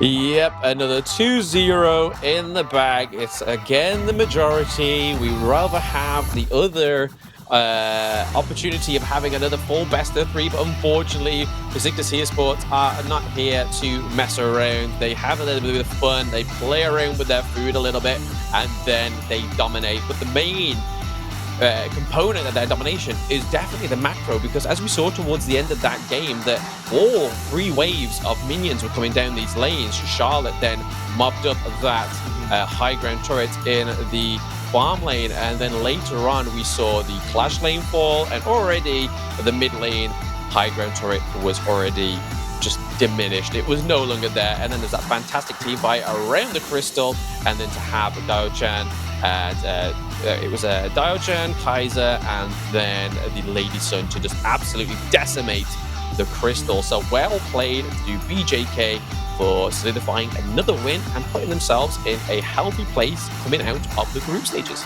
And this is the best that they could have hoped for here for the side of Beşiktaş Esports. Not in any danger of being picked as the first round match against either Alpha 7 or Keat Stars. But on the flip side here, Major Pride haven't been able to take a win on the board right now for them. They are now 0-6 in terms of max, 0-3 in terms of series points, and despite the growth that they have shown throughout these 3 days, it's still lacking to go up when they're going up against one of these top teams. And it's unfortunate for them because they have shown tremendous growth throughout the past 3 days. And if they were able to just execute a little bit better in terms of their macro, I feel like this would have been a matchup that they would at least been able to take a map away. But unfortunately, that is all she wrote here. That's going to be Beşiktaş Esports taking a 2-0 victory with a fantastic game here from Urian as well as Liz. I think the MVP here should be going for to Urian on the Mozu. Yeah, we saw some really great play potentials on Urian there, sorry, and it'd be great to see another support player pick up an MVP like we saw Ruga yesterday pick up an MVP trophy for himself. So getting some more support players on that MVP is fantastic because you are doing your job, you are opening up the plays, you are even the roam and the integral information to your team going into team fights and checking bushes, and that's everything that Muzi was doing, and really just making sure that these team fights were really effective with that long range stun and then focusing Gammo with that ultimate. We saw that flash over the wall, Gammo flash, but then we saw Urian flash and then ult at the same time. It's like, mate, I'm 2 steps ahead of you. What are you doing? I already know what move you're going to make, and that was a really beautiful play there by Urian. But I do want to give just a quick props there to Major Pride, because if they were this good 72 hours ago, going into the tournament, they may have had a better stand-in. But unfortunately for them, they were hit by the luck of the draw, the unluck of the draw, because they've played all Turkish teams and lost to every Turkish team. So it really shows how strong Turkey is as a region. And there we go, Urian as the MVP. Big up the support players, big up the support MVPs. Well played to BJK, going 2-0 against Major Pride. Hands down, just showing why there's so much focus on banning this hero during the second ban phase. When you let Mozu do whatever he wants without shutting him down, he can provide so much chaos in your team. The stuns, the crowd control. He's not a very squishy support as well, so you're gonna have a lot of trouble trying to force him down. So that is going to be on the minds, on the back burner for a lot of teams looking at this game. And this is what the play you're talking about. Hello, you try and run away, I will always be there already. And that allowed BJK to be able to take that fight convincingly. And yeah, this is just a showcase of what the Mozu is able to provide in team fights. Absolutely good game here from the side of Urian.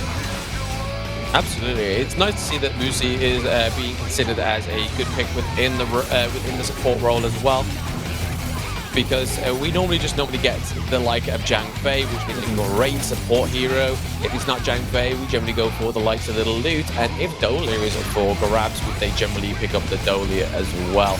And obviously we've seen like little random picks there with the Dun Flex pick into the support role. We haven't really seen many enchanter supports like Yo Ming and stuff like that we saw in KIC. So it would be nice to see a lot more variance within the support role, to be honest. But hey, if it's not broke, don't fix it, because Urian really showed there that Muzi is definitely a great pick for support players. No doubt about it, and that will allow Beşiktaş Esports to take second seed, at least confirmed in Group A. Foot Esports does still have one more match against IWNRX happening tomorrow. So that is going to decide the fate of Group A, whether Foot Esports will be tied in score against Beşiktaş Esports, or will they take the clean 3-0 victory in terms of series points in Group A. But today we're going to have 2 more Group B matches. The upcoming match is going to be between Twisted Minds and Stalwart Esports. We were talking up Stalwart Esports quite a bit before the group stage even started. Unfortunately, their first matchup was probably one of the toughest matchups they could have asked for against Alpha 7, but they definitely showed that they could have made them sweat in those 2 games. Absolutely, and not to overshadow Twisted Minds, they had their hardest debut match within the Invitational, going against the Brazilian champions VKS.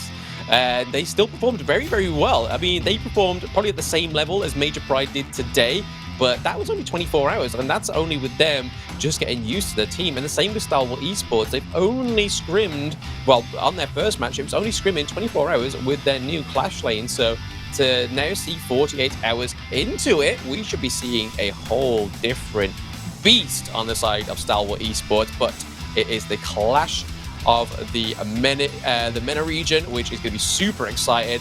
But obviously then to top off that clash, we've got the Clash of the Brazilian Brawlers, which is Alpha 7 versus VKS to decide who's going to be at the top of the Group B leaderboards going into day 4. But they still have 2 games in day 4 as well. It will be a little bit of time before we just go over to the interview for the winners of the BJK. It's going to be interesting to see what they say, because they had some really strong words in their first interview, so it's going to be interesting to see what they say now. I think no one can top the interviews that Foot Chaos have done so far. I mean, every single interview that they had has been just them really talking it up. But let's take a look at what they will be saying in this post-game interview. Turnuvanın 3. günündeyiz ve bugünün ilk galibiyeti Beşiktaş'tan geldi. Beşiktaş'tan Rekna ile birlikteyiz. Hemen sorularımızı yöneteceğiz. Öncelikle tebrik ediyoruz elbette. İlk maçta biraz dezavantajlı duruma düşmenize rağmen takımını nasıl yönetip galibiyete taşıdın? First of all, congratulations on the victory. The first question is about the first match. In the first match, despite having a huge disadvantage, how did you manage to turn it all around and gain the victory? Biz aslında çok yeni kurulmuş bir takımız. Ondan ötürü çok şeyleri deneme fırsatımız olmadı. Turnuva içinde dahi öyle bir şeye denk geldik. Bu da bizim için bir deneme süreciydi aslında. İşler yoluna gitmedi ama kazanacağımızdan emin olduğumuz için de hiçbir zaman stres yapıp geri düşmedik. We are quite a new team and we are still in like the trying out phase. We are still getting used to one another. So because of this, we might get a disadvantage sometimes, but even if we are in a disadvantage, even if we are behind our opponents, we never panic, we never feel too excited, so we managed to stay calm and get the victory. We knew we were going to win. Dün de ilk kez 3. maça uzayan bir seri izlemiştik. Futo 2-1 yenildikten sonra ne gibi değişiklikler, ayarlamalar yaptınız, takım içinde neler konuşuldu? Yesterday, we saw our first match that went to 3 games. So after the loss against your opponents, which was 2-1, how did you, against Foot, how did you manage to turn things around? What did you fix? What conversations did you have so that you are better prepared for next time? Biz aslında düz kazanmayı bekliyorduk ama 3 maçta da önde olmamıza rağmen bence late oyunda elimizde tutamadık maçı ve maçları verdik açıkçası. Bir sonraki karşılaşmamızda umuyorum finale onlar da çıkabilir. Biz çıkmayı düşünüyoruz çünkü. Rövanş maçı olacak. Güzel geçecek. Actually, we were planning to win. We thought we were going to win yesterday. In all of the matches, we were ahead of our opponents. But we kind of threw the game ourselves. And tomorrow, the next game, it'll be much better. We will not make as many mistakes and we will get our revenge. Birazcık söyledin aslında ama Rekna bir kere daha sormak istiyorum. Foot'la bir daha karşılaştığınızda intikamınızı alıp onları yenebileceğinizi düşünüyor musunuz? Neler söyleyeceksin rakibinize? So the next time you meet Foot, you mentioned before, but do you believe that you are going to be able to get your revenge against them? Biz kesinlikle yeneceğimizi düşünüyoruz. Ona göre hazırlanacağız. Şu an zaten hazırlanma sürecindeyiz. Final gününü bekliyoruz. We are definitely confident in ourselves. We definitely know that we are going to win. We are still in preparation phase. We are preparing, but we want to meet them in the finals as well, and we know that we're going to win. Teşekkür ediyoruz, tebrik ediyoruz sizi. Sözü tekrar sunucularımıza bırakalım. Teşekkür ederim.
baby. This is Xiao Yu.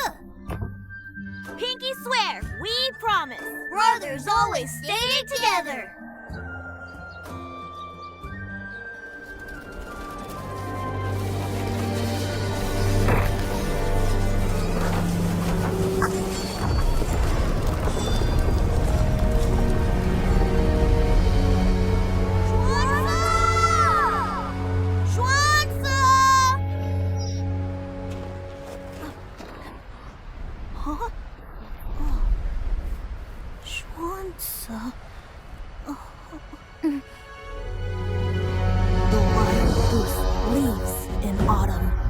But no matter how far it flies, it always returns.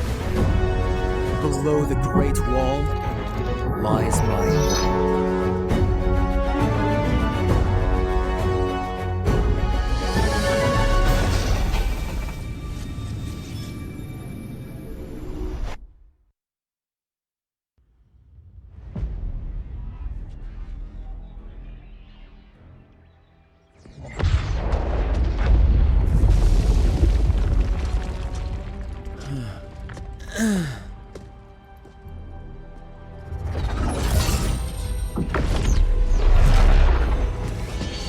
I won't let you do this!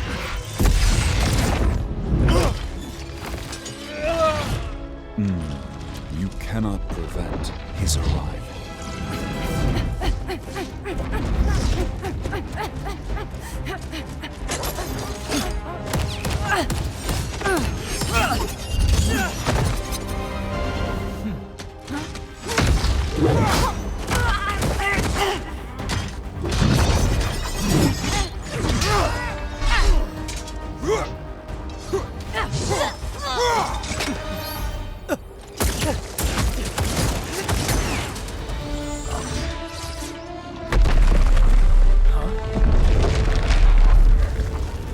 That's not good. The mechanoid giant. It's forming.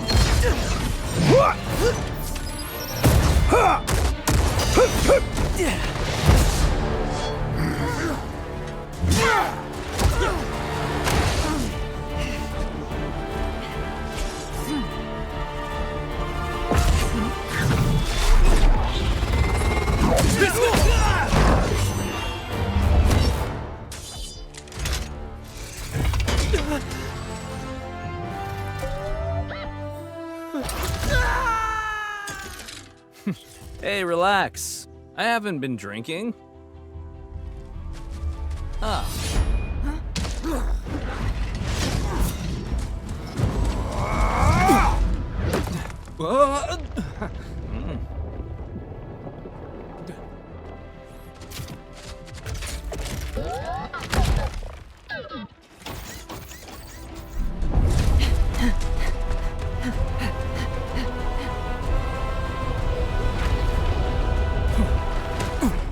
Hand over the arc core!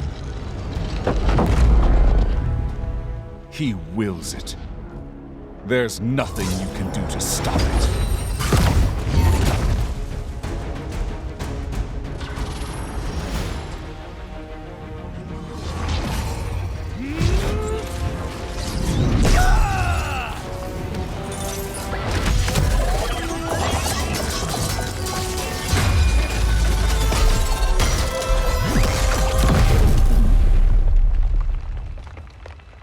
Danshan!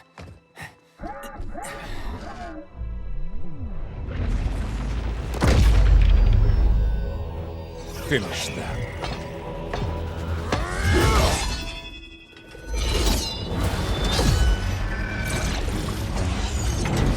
All right, team. Let's show them how it's done.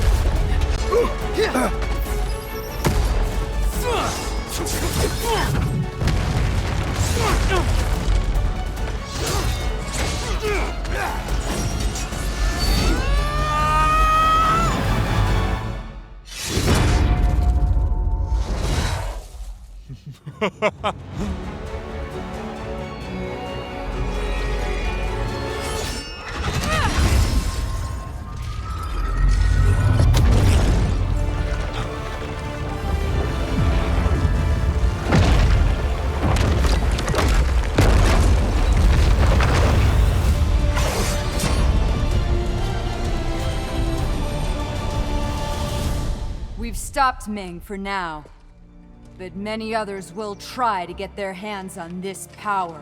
This war isn't over yet. We just might have a friend who can help.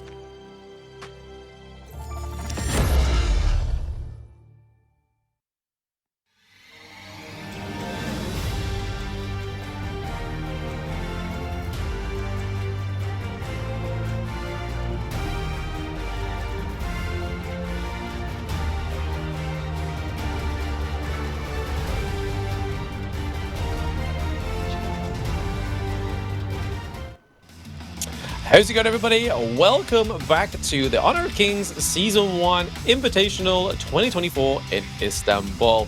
Those new joining online and in the event, I'm Blam, and with me I have my co-partner, Zero. How's it going, and how are you feeling going into game number 2 already? Excited because we haven't seen Stalwart Esports play for a full day already, so I'm pretty sure they have been well rested.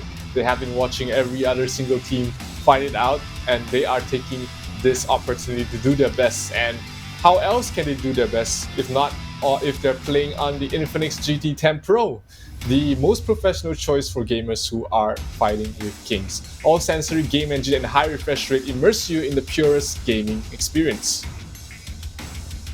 Absolutely. I mean, we've seen it all. We've seen all the plays being made, and these devices are definitely keeping up with these players and their thumbs. So yeah, it's been a fantastic device, and once again, thanks for our sponsor for sponsoring this tournament.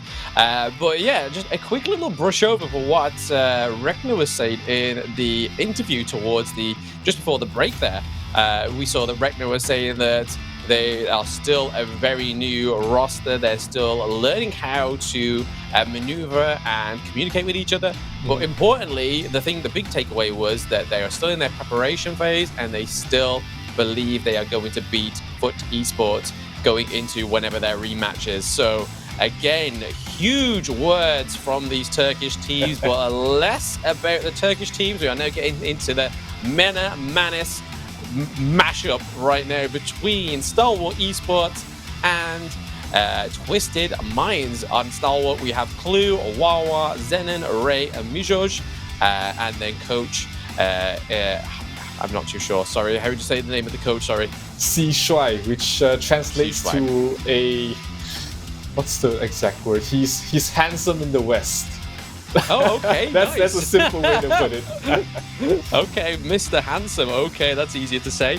And then over on Twisted Minds, we have Bawadi, Falcon, Hagar, Jin, as well as Vien with their coach Orange backing up their plays as well. Twisted Minds is one of those dark horses that came into this tournament. You don't really know much about them. Their coach has a lot of KPL experience, but hasn't really been able to bring out the best of Twisted Minds. But that was just one game, that was just one series, arguably against one of the best teams in this tournament. So I'm pretty sure they have much more in store for us to see. Absolutely. I still think that they have the hardest debut match there, to be honest. It was VKS, the Brazilian champions, to be versing against a MENA team that no one knows anything about. But I'm sure that this one will be a lot closer. Obviously, we've seen a lot more Stalwart Esports due to the mock match, and I know of quite a few of the players from other competitive games, so I know their abilities, I know they can crush it. But again, I'm really excited to see this. It's the one thing that really excites me the most is just the unknown of some of these teams, like Twisted Mind. That they put on quite a good display yesterday. Obviously, you have to put on an amazing display to beat VKS, because they're not only the champions of Brazil, but they have been playing this game for quite some time and gone against some of the best within KIC 2023. So a lot of experience in that team already. For an unknown team to go against a very experienced team and still come out with a few kills, I would take that as a win. But onto the ban and draft phase here already. We're seeing the Kaiser being banned out with the Dolia. Obviously, Dolia was actually not banned at all in the last game that Twisted Minds played. So naturally, BKS picked it up towards the end. And then on the side of Twisted Minds, they have the Dao-chan and the Princess Frost, which again, huge ban rates for these two heroes. Yeah, the Dachao has always been, you know, a focal point. We haven't seen the Dachao go through the ban phase a single time. It's been, I think, 100% banned out every single game. These teams really fear that one support hero that, you know, can give a different dynamic to your team. Being able to recall your teammate instantly back to base and come back with full health to take any fights is very scary. And look what Stalwart Esports have picked. It's the the Jing comes out to play. Oh, the amount of crinkles on my face due to my smile, thanks to Stalwart Esports and picking the Jing. Those that are new, joining in for the first time, we always have a blast when this hero is picked in the jungle, but it's only been once so far within the 3 days that Jing has actually been able to rumble in the jungle, and Stalwart Esports brings it out along with a Zhang Fei and a Mai as well. What an aggressive team comp already. Absolutely, they're looking to take these fights fast and furious. They've got the Mai to help with the Jing early on rotations. They've got the Zhang Fei to be able to keep the Jing alive longer. But Twisted Minds, they have their own strong team fight lineup of their own. They've got the Lian Po, they've got the Sun Bin already picked up, a lineup that we did see Foot Chaos play very well, and they are going to rock that along with the Diao-chan in the mid lane. Yeah, and then we see over with the bans there, so Lam and Pei both being banned out there in terms of the jungle, so not leaving much up to be desired within the jungle on the side of Twisted Minds. Will this be a Lianpo in the jungle, or are we going to see the Lianpo go up in the Clash lane like we normally do? But regardless, if it is the jungle or if it is the Clash lane, vice versa pick is going to be going to be an assassin. So we could still see the likes of Charlotte. Byron has not been banned either. So, but we do see a big focus there on the Consort U, which we mentioned all of the last game, the last match, and Ali. Ali gets banned as well. Yeah, so not much marksman left, but the Diren-Jie was there right for the taking. You want a mid-game hero, you want a mid-game marksman, the Diren-Jie is perfect for the lineup. And also, not that they decided to counter the Musashi, but the Diren-Jie is a great counter to the Musashi just by itself, but looks like Twisted Minds didn't have much of a choice left in the jungle. There's obviously still the Zilong, there's no land to be played, of course, so the Zilong and the Musashi, maybe the Ukyo Tachibana could have been another choice for them to pick up as well, but they decided to go for the Musashi, something to set up the fights for the Lian Po and the Sun Bin to follow up with. And yeah, like looking at these two drafts, Lam, which one do you like more? Well, on the side of Stalwart Esports, we've got a lot of damage output. So we've got the Mai, we've got Jing, we've got Charlotte, and even though Diren-Jie's been quite a passive sort of farm lane hero, he hasn't sort of. We get to see the huge kills, the huge kill lead with Diren-Jie because he's been more used as an assist to the kills for either the mid lane or the jungle. So interestingly enough, we may see Wawa perform very well because we've seen him perform very, very well on the Luban. But then on the side of Twisted Minds, they do have a lot of like knock-up as well. So from the Lian Po, they've got the Musashi as well. So trying to pick out the Mai and to try and chase down the Jing is going to be a great pick. But like you say, the Diren-Jie does counter the Musashi, so we may be seeing Musashi not focus Diren-Jie as much and just focus these other two huge burst heroes in terms of single target combat. But it's going to be really interesting to see how they use on the side of Twisted Mind the Sun Bin and the Lian Po, which we've seen quite effective within these games previously in the past 2 days. Yeah, I think Vian needs to be able to be in good positions to take these fights. Obviously, his ultimate is such a good counter to the Jing, not allowing him to be as mobile as she wants, and that also allows her to be bursted down by, like you said, the Musashi needs to change the target, not to be on the Diren-Jie, and the Mai or the Jing will be the perfect targets for them to go for. Oof, Xenon playing really aggressively, he might get a kill on towards Agar here, but the the Diao Chan has a lot of damage early on as well, so you do not want to overextend into her, especially if she still has her skills off cooldown, and they will have to play a bit safer from the side of Stalwart Esports, not to overextend there. Absolutely. I mean, this 1v1 against Liam Poe is it's a lot harder when you're a Charlotte. You can do the damage, but it's you have to play very clean to close these kills before your ultimates, which will be very soon for Charlotte up in the Clash lane. But one thing I've already seen that I think is a little bit of a criticism for VN as the support player. Yesterday, we saw him actually checking bushes in those mid lanes quite often against VKS, but this time around he's decided not to check the bush. Which we then saw quite a bit of poke damage go on from Zenon with the help of Clue there as well. But once again, another engage here from Zenon with the help of Ray. Is this going to be the first bullet? It's just not quite enough to pick off the... Oh, okay, no, we get a go back in from the Mirror Blade, but it is a trade in the jungle. Jingle jangle jungle. First blood goes to Ray on Stalwart Esports, but he's traded straight away. Yeah, but that death there was probably worth it. He's able to come back and get his blue buff right away, so that allows him to continue on playing aggressively. We're talking about, you know, Jing, how elusive he can be, how aggressive he can play, and that is just a taste of what we have here. Ray is playing phenomenally, at least from what we can see so far on the Jing, and I'm pretty sure he has more in store for us to watch. Absolutely. I mean, other than that, there's been no real sort of conflict go on in this match as of yet. We saw a few little bit of clashes go on with Liam Poe, but there seems to be a heavy presence now into the farm lane, because if they can get an advantage over these teams in the farm lane, it then opens up an easier access to the Tyrant before the 4 minutes. And everybody wants a Tyrant for that damage. Clue looking a little bit clueless there, being slowed down nicely by Twisted Minds, taking up and picking their second kill.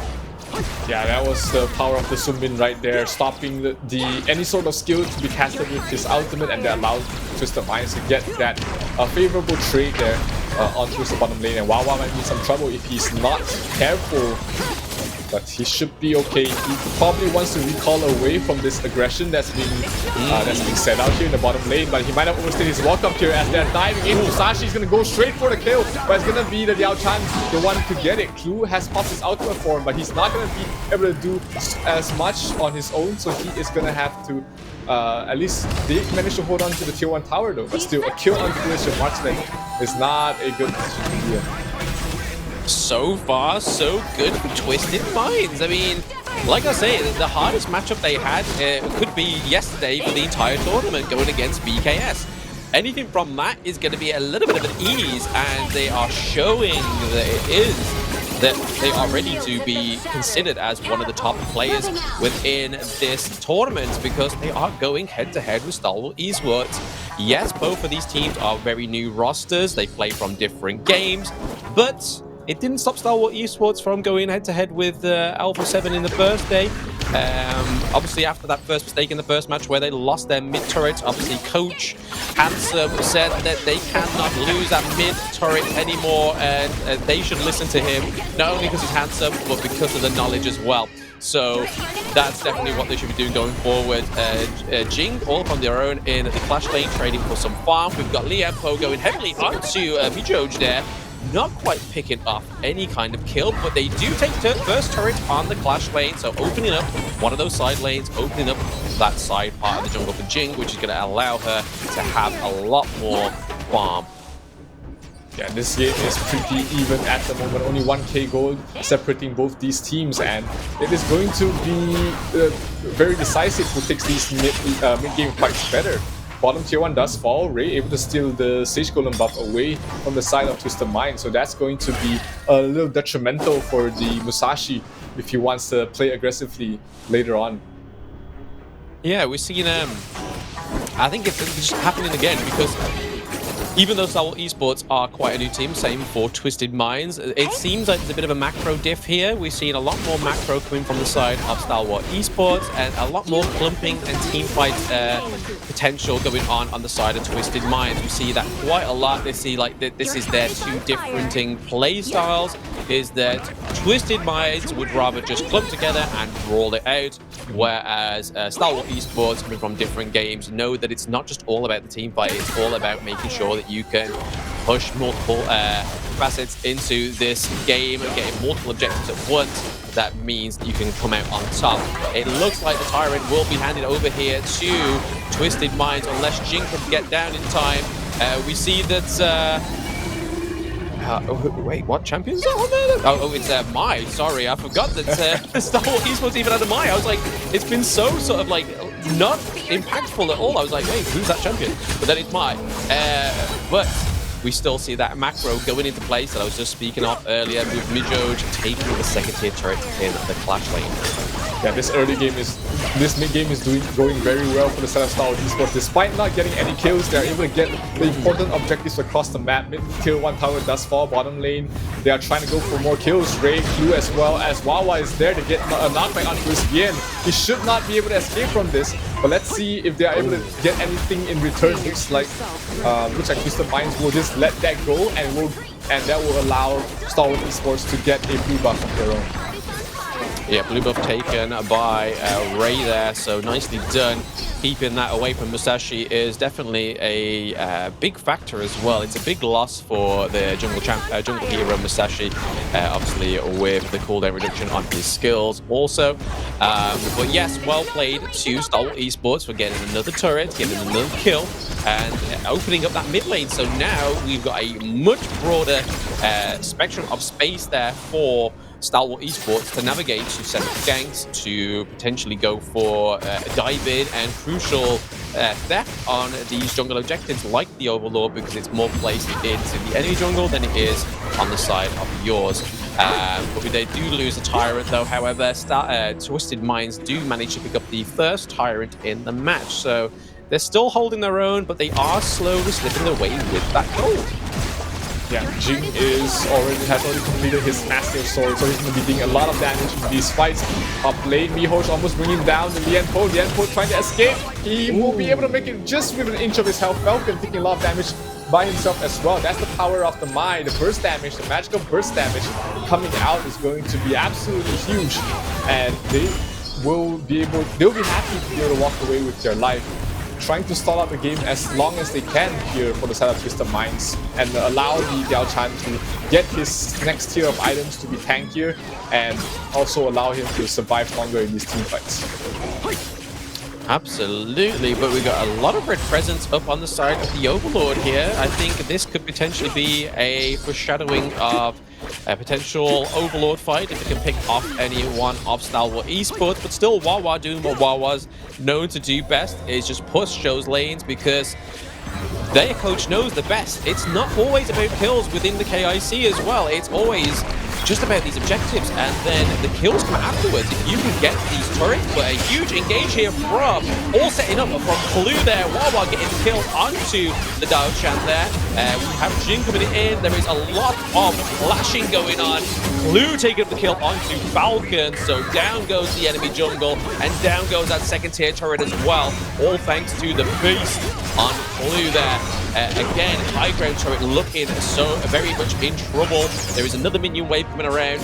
There is still potential for kills to be had by Stalwart Esports.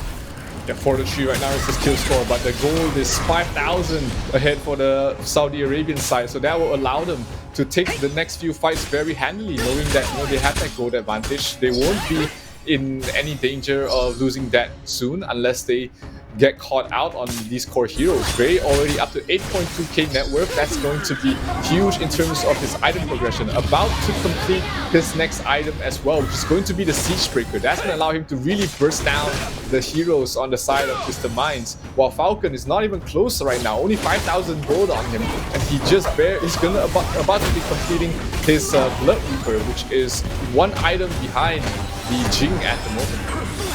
Oh, okay, nice bit of engage there from the Liempo, but not followed around because Ray cuts off his team there to do a lot of damage to the back line, but still gets eliminated by the Dao Chan there. Wawa returns the favor onto Falcon. The Dao Chan is looking for another kill here, potentially onto Zen, and Zen goes down as well.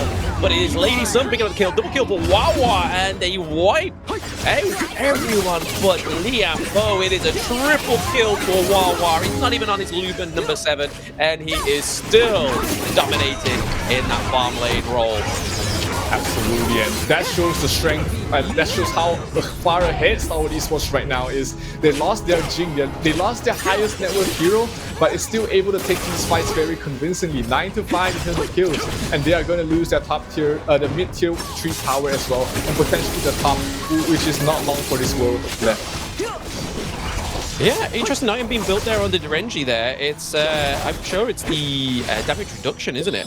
It's the active item that you take less damage but also get a big shield on the Derenji. Is obviously making the Derenji a much more viable champion, being able to dive in, stay into these team fights. Also gives you the access of disengaging, then re-engaging, activating that, and you are still stacked to the 9 and 10 health and damage reduction. But here shows that Wawa knows exactly what he's doing on the Derenji, picking up a unofficial quad kill, but still a official triple kill. Yeah, he knows that he just needs to survive the next few fights in order for them to win, and we'll probably see that being changed up to a Sage's Sanctuary once that item goes on cooldown. So that is some small micro plays that he can do to really allow him to survive these fights, because there's not going to be much fights left in this game. 12 minutes in, only 2 more tier 2 towers left standing here for the side of Stalwart Esports, for the side of Twisted Mind, and Stalwart Esports wants to end the game as quickly as possible, because 1 more tier 3 goes down. Their late game lineup is pretty decent, but not as strong as what Twisted Minds has, so they want to finish this game before it reaches that point. And that's the beauty of Honor of Kings, is that if you have such a fast game and finish early, then you are definitely in for the win, obviously, because you finished the game early. But if you dominate and then decide to start playing with your food, and you know your enemy team's got a late hero team comp, you could lose, and that's the comeback mechanic, but it's not looking like a strong comeback here. Twisted Minds, they are trying for a defense here, but Wawa going into the godlike mode, gets the kill. Jing also getting another kill onto, it's Buwadi, that goes down there, but then Lady Sun picks off Jing, and Clue goes down as well, so still Twisted Minds picking up these kills. I don't think we're going to see this go to the Tempest, but it could still prolong a little bit longer, especially when they don't have Clue for that massive engage. Absolutely. The Lady Sun is about to complete his Blood Reaper, but still some ways about it. Even with the Blood Reaper completed, she still needs that Daybreak to be able to really take these fights to herself. So Jin is still 1 item behind a point where the Lady Sun is a problem. So unless Twisted Minds is able to stall out the game for another 5 minutes, which is going to be very hard in this situation where you lost all your tier 3 towers. Unless we reach that point, unless Stalwart Esports make a very crucial mistake in the next team fight, the Lady Sun would not reach her maximum potential. Yeah, not only they got to try and survive till that late game, but they've also got to farm up. They are almost 10k gold behind. They've just made it roughly just under that 9k gold, which is huge going into 14th minute. That means that Stalwart Esports is going to be ahead by quite a lot, and even just like jungle alone, it's 11.5 to 7.4k. That's at least 2 items worth of gold ahead that Jing is right now compared to the Musashi on the side of Twisted Minds. But this could be the potential play make here by all of Stalwart Esports. They are all here, all present. Milo Throwaway is looking to push and put pressure onto that top lane. We see that Falcon goes in to try and do a lot of damage onto the backline of Stalwart Esports, but Clue goes in. Beast mode, and then there is kills coming left, right, and center. It's currently a 2-2 trade currently from Stalwart Esports, and Ray just gets out with his life once again. Twisted Minds twisting this game back into keeping them alive. They are clearly listening to the BGs because they are staying alive in this match against Stalwart Esports that have done an amazing aggression early on.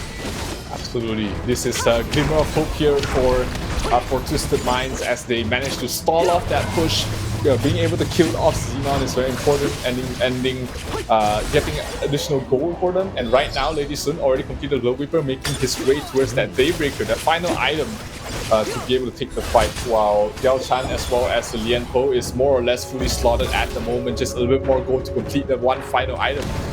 Whether this will change the outcome of the fights or not is yet to be seen, because Jing, Ray on the Jing has absolutely been a monster so far, but they want to take a fight on this Vanguard right now. Diving in, is going to be steal. No, Ray will be the one to get it, and Bawadi in trouble. He's going to fall to the damage coming from the Mai as well as the Jing. Way too much for him to withstand at the moment, and it's going to be a 4 versus 5 for the next 40 seconds. Yeah, so we saw a valiant effort there to try and steal the Overlord, but it just wasn't quite enough. Now that the Vanguard is up for grabs and been placed down into the farm lane to try and give that split push potential, because the minions are already there in the mid lane. They're already there in the clash lane. These Vanguards are just going to help herald these minions into the crystal, and they do have the super minions. Once these Vanguards get at the crystal gate, it's going to be a harder team fight to defend here, because you've got Vanguards going in, you've got all of Stalwart Esports aggressing the crystal, and the match is over. 1-0 to Stalwart Esports, finally picking up a round to win. Yeah, they had it coming. I mean, the first day they did fantastically against one of the favorites of the tournament. They took them to 20 minutes, and they showcased in this game they have what it takes to play a late game situation, and they managed to close out without too much of a hassle. It wasn't at a point where they started to sweat. It wasn't at a point where they were in danger of losing here. So that looked like a pretty clean game to me from the side of Stalwart Esports, but Twisted Minds had a way behind coming back to this game, and I think they definitely have what it takes to make this into a game number shoot. Absolutely. I mean, just like the other teams that hold a lot of potential, as soon as they get their heads around the macro of the game mechanics, I feel like all these teams, like Major Pride, like NRX, like Twisted Minds, as soon as they get that mechanic into play and they can flourish in the macro, there could be huge potentials for these teams. Like, these could be really top contending teams, but I feel like that's the place where they all falter, is just that macro. And we've seen it many times over these 3 days now. Absolutely, and what a game there, showcasing the power of the Jing. Absolutely scary in these team fights. Miho did pretty well as well in this game. But Wawa is the one that I really want to point out here. 8-1-7 against the Musashi, against the Lian Po. He's died once, and he's been able to showcase why this hero is so strong against a lineup with a lot of stuns. He's able to debuff it, being able to escape, and continuously deal damage while trying to run away. Absolutely. I feel like the only thing that really kind of upset that whole like full multifaceted team play there was the Mai. The Mai wasn't actually used as aggressive as we normally see that hero being played. 0-2-7. Still doing 21.2% of the damage, more damage than the Jing, but you can honestly see that that mid lane hero wasn't being used as the staple damage output, even though there was a potential of huge output there for Mai. But in terms of closing the kills, we didn't see Xenon actually picking up many of the kills, but just giving them over to the likes of the Jing, to Charlotte, to Durenji as well.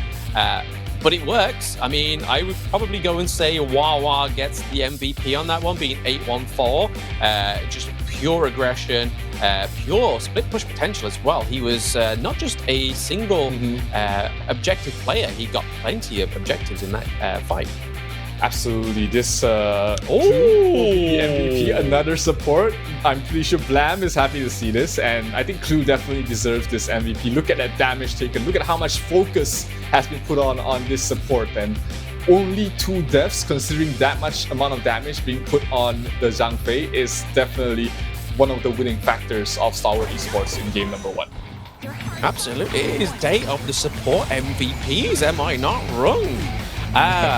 But yeah, at least we got some representation within the support players there, getting some solid point out. Still waiting for my boy Niap to get that MVP given back to him, but we'll wait and see for later. But yeah, well played for Clue there. We obviously saw a bit of a misplay in the early game. He probably could have been on like one death, but he was caught out by Sunbin.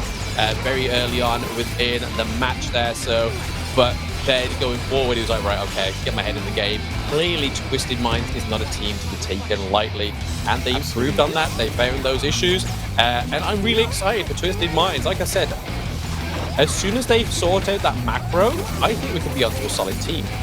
Absolutely, they played very well in the late game situation and managed to stall out the game for a little bit longer. That's just the problem with Lady Sun, right? We haven't seen Lady Sun really been able to carry these games just because she's one of those heroes that needs all 6 item slots. And if your opponent spots that out, if they play aggressive and they make you lose all your map control early on in the game, it's very hard to come back as the Lady Sun. So, you know, I want to see teams shy away from their marksmen. There's still plenty of marksmen left in the pool, and it feels kind of bad that you don't see the likes of Alicio, you don't see the likes of the Shoye being picked up, because these are very strong marksmen on their own.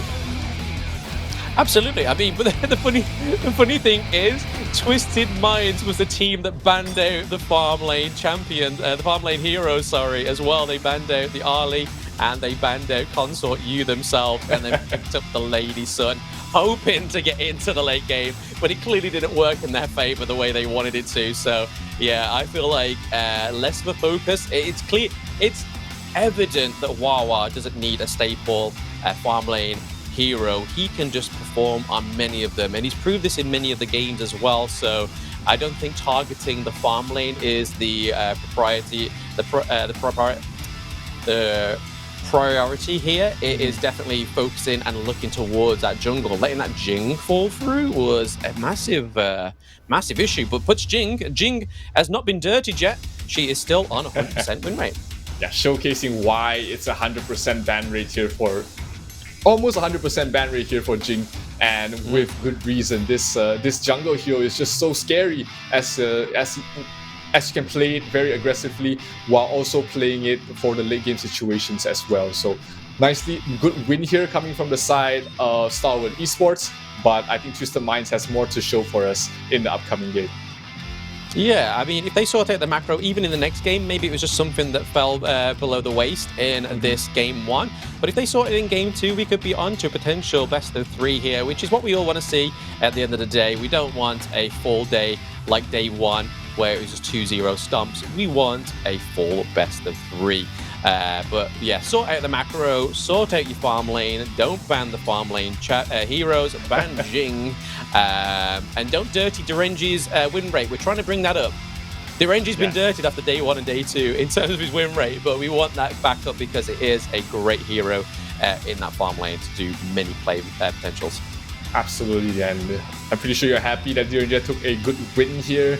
I think the win rate is starting to get above that 50%. So we're getting there. As long as, you know, Alpha 7 and Vivo Key Stars take a couple of Derenji games themselves. But yeah, I mean, Twisted Minds definitely showcasing that they have some potential in facing up against one of these stronger teams. Stalwart Esports as well, doing very well after their first series against Alpha 7. So plenty more action to see from both these teams in the upcoming 2 games. Absolutely. It still could be a full best of 3, and then we've got Alpha 7 versus VKS afterwards, which we know we're all both looking forward to, and those at home I believe are as well, especially in Brazil, just to see which one of these teams can come out on top of Group B, which is obviously the main goal for day 3. Yeah, definitely. I mean, the Group B is still right for the taking, at least the second slot is. So it's very important for teams to be able to get any win they can at the moment, so that they can avoid facing up the likes of Foot Chaos or even Decisive Esports, who've shown that they are a team to be feared. They are a team to be looked out at in the knockout stages, and you don't want to face them in the first round. So getting a higher placing in the groups is going to be very important for the likes of Stalwart Esports and Twisted Minds. They don't want to be at the bottom of the table where they'll be targeted by those 2 teams. And we will just be going for a short break, guys, so don't go anywhere. Game 2 of Match 2 coming very soon. We'll see you in a moment. Pinky swear, we promise. Brothers always stay together.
and welcome back from that short break. I told you we don't mess around with these breaks, especially when we have such an immense game brewing up right now. Because after that game one, I am so pumped. Those joining new online and in the event, my name is Blam, and with me is Zero. We have been enjoying so much of day 3 already, but what is going through your head right now, Zero? It's been a very interesting day of matches. We're seeing a lot of teams being able to perform better as we reach the final stages of the group stage. And what better time to peak than when you need to right now, showcasing that, you need to be able to take the fight to these top teams. You need to be able to play in multiple different scenarios and take the win regardless. And right now, Twisted Minds and Stalwart Esports, both of them look like they can take games off of each other and also against the stronger teams as well. So the next hurdle that both these teams need to be able to get through is each other. This series is going to determine who will be probably getting the 4th seed in Group B, and it's important for them to avoid being in that situation. Yeah, because tomorrow it doesn't look any easier for either of these teams because they're both going up against the Brazilian teams tomorrow. So they definitely want to try and get a win today, just to be like, we did it, lads. We got one on the board in the group stage. Let's go on to the knockout rounds and just try our best. But yeah, tomorrow is not looking easy for either of these teams. But there's not an easy match tomorrow. But we'll discuss that later on. We are going into the draft bans here again. A little bit of a change up. We're getting the Kaiser ban on the side of Stalwart Esports. And lo and behold, the 2 ladies all day have been banned. It's Dachan and Princess Frost. We heard Zero, quote, let it go. But the frozen princess there herself wasn't actually in the game. So that was a opportunity missed because she's been banned all day. Yeah, one of the strongest mid lane heroes. Even coming up to this tournament, as we were preparing, for just thinking of what heroes would be prioritized for picks and bans, especially towards the mid lane. Princess Frost has always been in the conversation because of her kit, because of her strong laning and the potential of her roaming. She is definitely going to be the lookout, and we're definitely going to not see her a lot in being picked. But here's a hero that's been picked a lot today. That's the Zhang Fei. Nice. It looks like we got a switch out. Is that a sub on the side of Stalwart Esports that we got for Kai? Yes, that's Kai, not one of their main players, I believe. Kai, we saw Stalwart Esports play with no, that's their main. Wawa is their sub, actually. Wawa is their registered sub, so Wawa has been playing in the position of Kai for the past few days. But today we're gonna have the full lineup, the full strength of Stalwart Esports is to be shown today. Ooh, and look who's been chosen again. The mermaid Adolia comes to play. Stalwart Esports are spoiling us here. We get Jing, who's only been played once. We get Dolia, who's only been played once. And the other time, Include's giving the thumbs up. He's like, I'm certain with this pick, it is going to be sick. We're going to have Clue on the support Dolia here, which you saw BKS play yesterday. Banning out the lamp as well, so potentially we're getting done in the jungle this time. Yeah, playing in one of the other lanes that they can play the Dun in is going to allow them that little bit of flexibility, allow them to be able to just not showing their full hand here for the side of Stalwart Esports. They still can put the Dun in the clash lane and then pick up a jungle for themselves, but in terms of the jungle heroes, not many left in the pool here for them to be able to pick up. Unless we're going to be seeing Ray go on the Musashi, which we've seen him do before as well. It's generally one of the heroes I generally forget about, even though it has a great impact into these team fights. But we're going to go and shift motion and look over at Twisted Minds team comp here. They banned out the Lubu, which I feel like is probably a good pick here. Especially if they did it on the side of Stalwart Esports, and the ban out the Musashi. So, what's going to go on in the jungle here if that Dun pick is not going to be in the jungle? It is Pai, the only one left that we've seen actually go in the jungle, other than the Nakamaru yesterday, which didn't go too well. But Twisted Minds are going for the Zhang Fei, Liam Po. Huge team fight potential there. Yeah, definitely, and a very aggressive lineup as well coming from the side of Stalwart Esports. The Dolia will allow the play to be able to play very aggressively, but Twisted Minds wants to take the aggression in their own hands as well, picking up the Fang as their marksman, which leaves just one more jungler for themselves. Not much jungle heroes left. The Levi will be the hero of choice for them. Yep, so we're just looking for the Clash lane to finish up on the side of Stalwart Esports.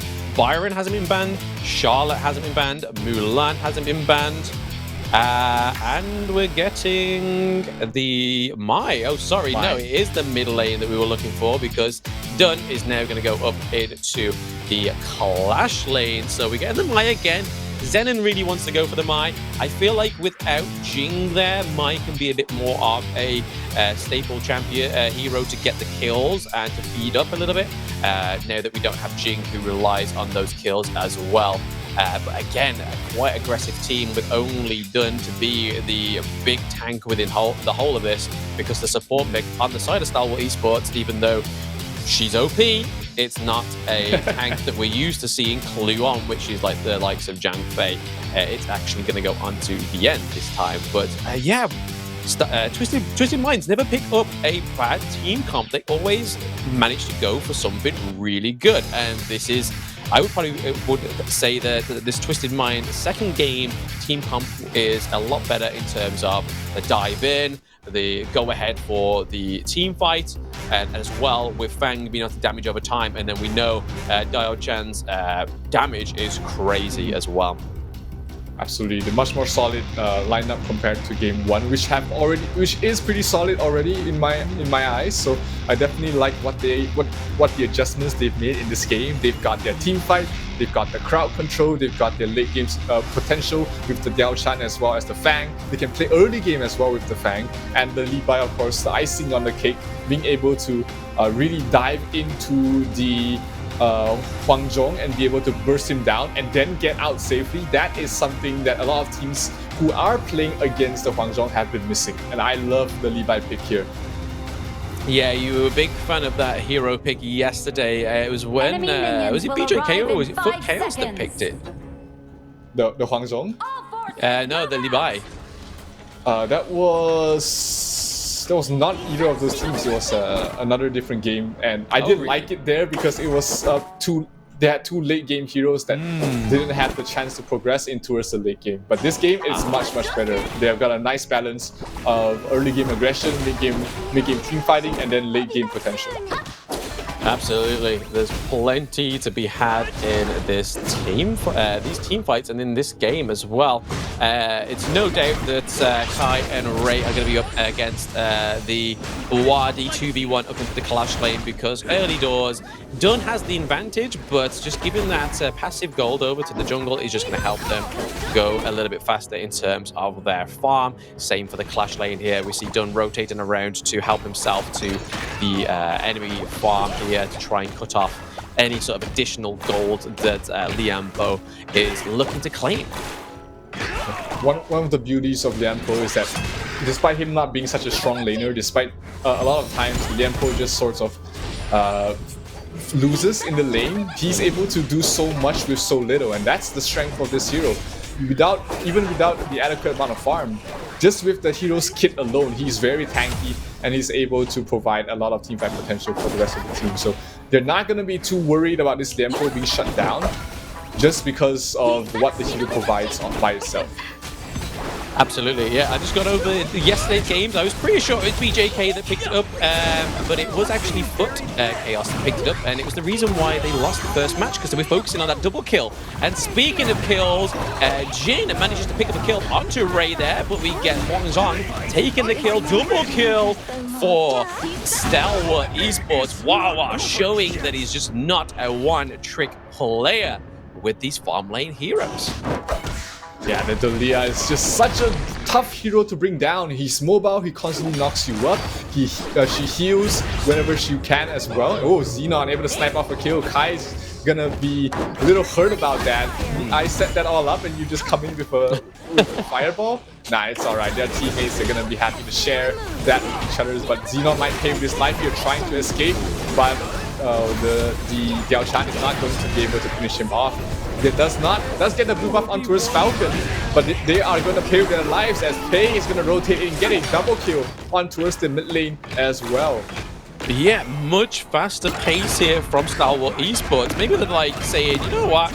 Last match, we were kind of just being a little bit kind to you, but this time with the rotations from Dunn, we see Mai getting the kills, because I mean, who would you rather have that kill and that extra gold? It is definitely the hero in the mid lane, especially the amount of damage that this hero can do and has potential of doing.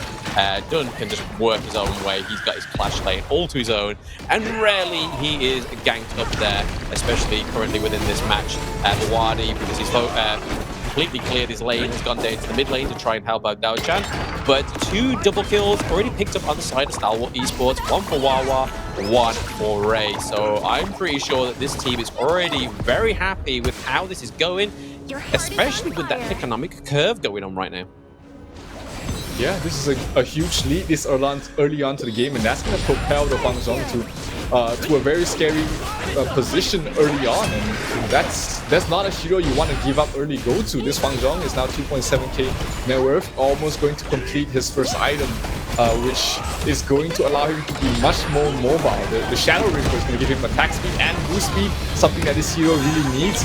Oh, but bottom lane, they're trying to go for the kill, but are you really diving into a Huang Zhong who just used his ultimate? No, you are not. Clue and Wawa make them pay for it, but Agar wants something for himself as well, trying to go for the kills. Wawa dropping down very low, but Agar should be able to escape for this. Get a kill? No, they get a kill on, they get a trade with the Zhang Fei, and that is very, very worth it from the side of Mr. Mines. Absolutely, for Wawa to stay that viable for that long with a Dio-chan diving in, as well as pick up the kill onto Fang. Fang is actually now getting a little bit of revenge there onto Xenon in that mid lane, but unfortunately, because they chased Xenon, they were able to open up that mid lane turret as well. So now Stalwart Esports definitely having a huge learning from that first day one of game 3, I think it was, or game 2, allowing that mid lane turret just to open up. They are now the open ups of those mid lanes. They won that mid lane, dominated early, just as Coach Handsome would tell them to. He'd be like, yo, in the most handsome way, destroy that mid lane. That is definitely their team meetings. Yeah. Right? He just fixing his hair, checking the mirror, and just saying, destroy them. Yeah. That is definitely what he's been saying to his team. But right now, Stalwart Esports off to a fantastic start. Clue showing why this Lolia needs to be banned every single time. A very tanky, deceptively tanky support hero who can do it all. You can CC, you can heal, you can allow your teammates to have a second ultimate, and that will allow them to get a kill on towards Bawadi. No, not enough. Xenon trying to clean it up, but Bawadi will be able to escape with his life, but not before losing that top tier 1 power and the Sage Golden buff as well. Yeah, the tier 1's going to stay alive until those minions rock around, but I don't think there's anybody to actually clear up that minion wave unless the actual counterpart minion wave comes there. But Dunn is going over the wall with his ult to try and take down that first tier turret. However, Twisted Minds are opening up that side lane all the way to the second tier turret down in the farm lane. So they're at least trying to push here. The macro is getting a little bit better. They didn't die in order to secure that turret as well, so I would say that's a positive influence and a improvement from Twisted Mind going into game 2. Absolutely.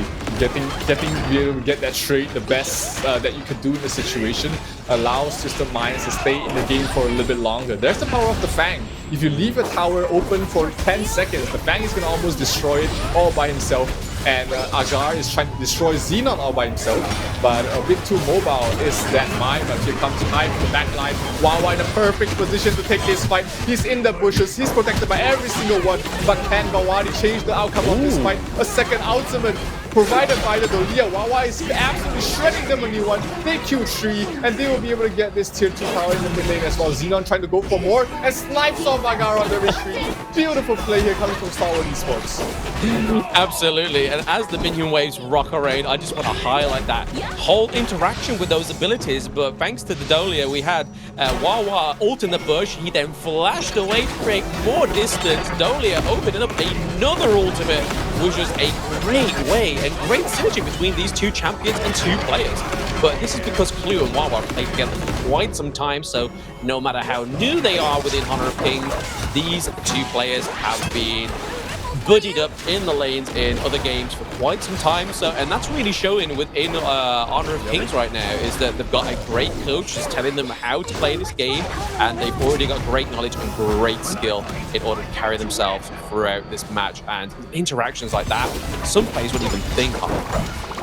Yeah, the chemistry absolutely perfect. Exactly what you need for laning partners, and that is going to be a problem here for Twisted Minds, is that when you have these two players playing in such a lockstep, you have got an entire team playing in lockstep, in fact.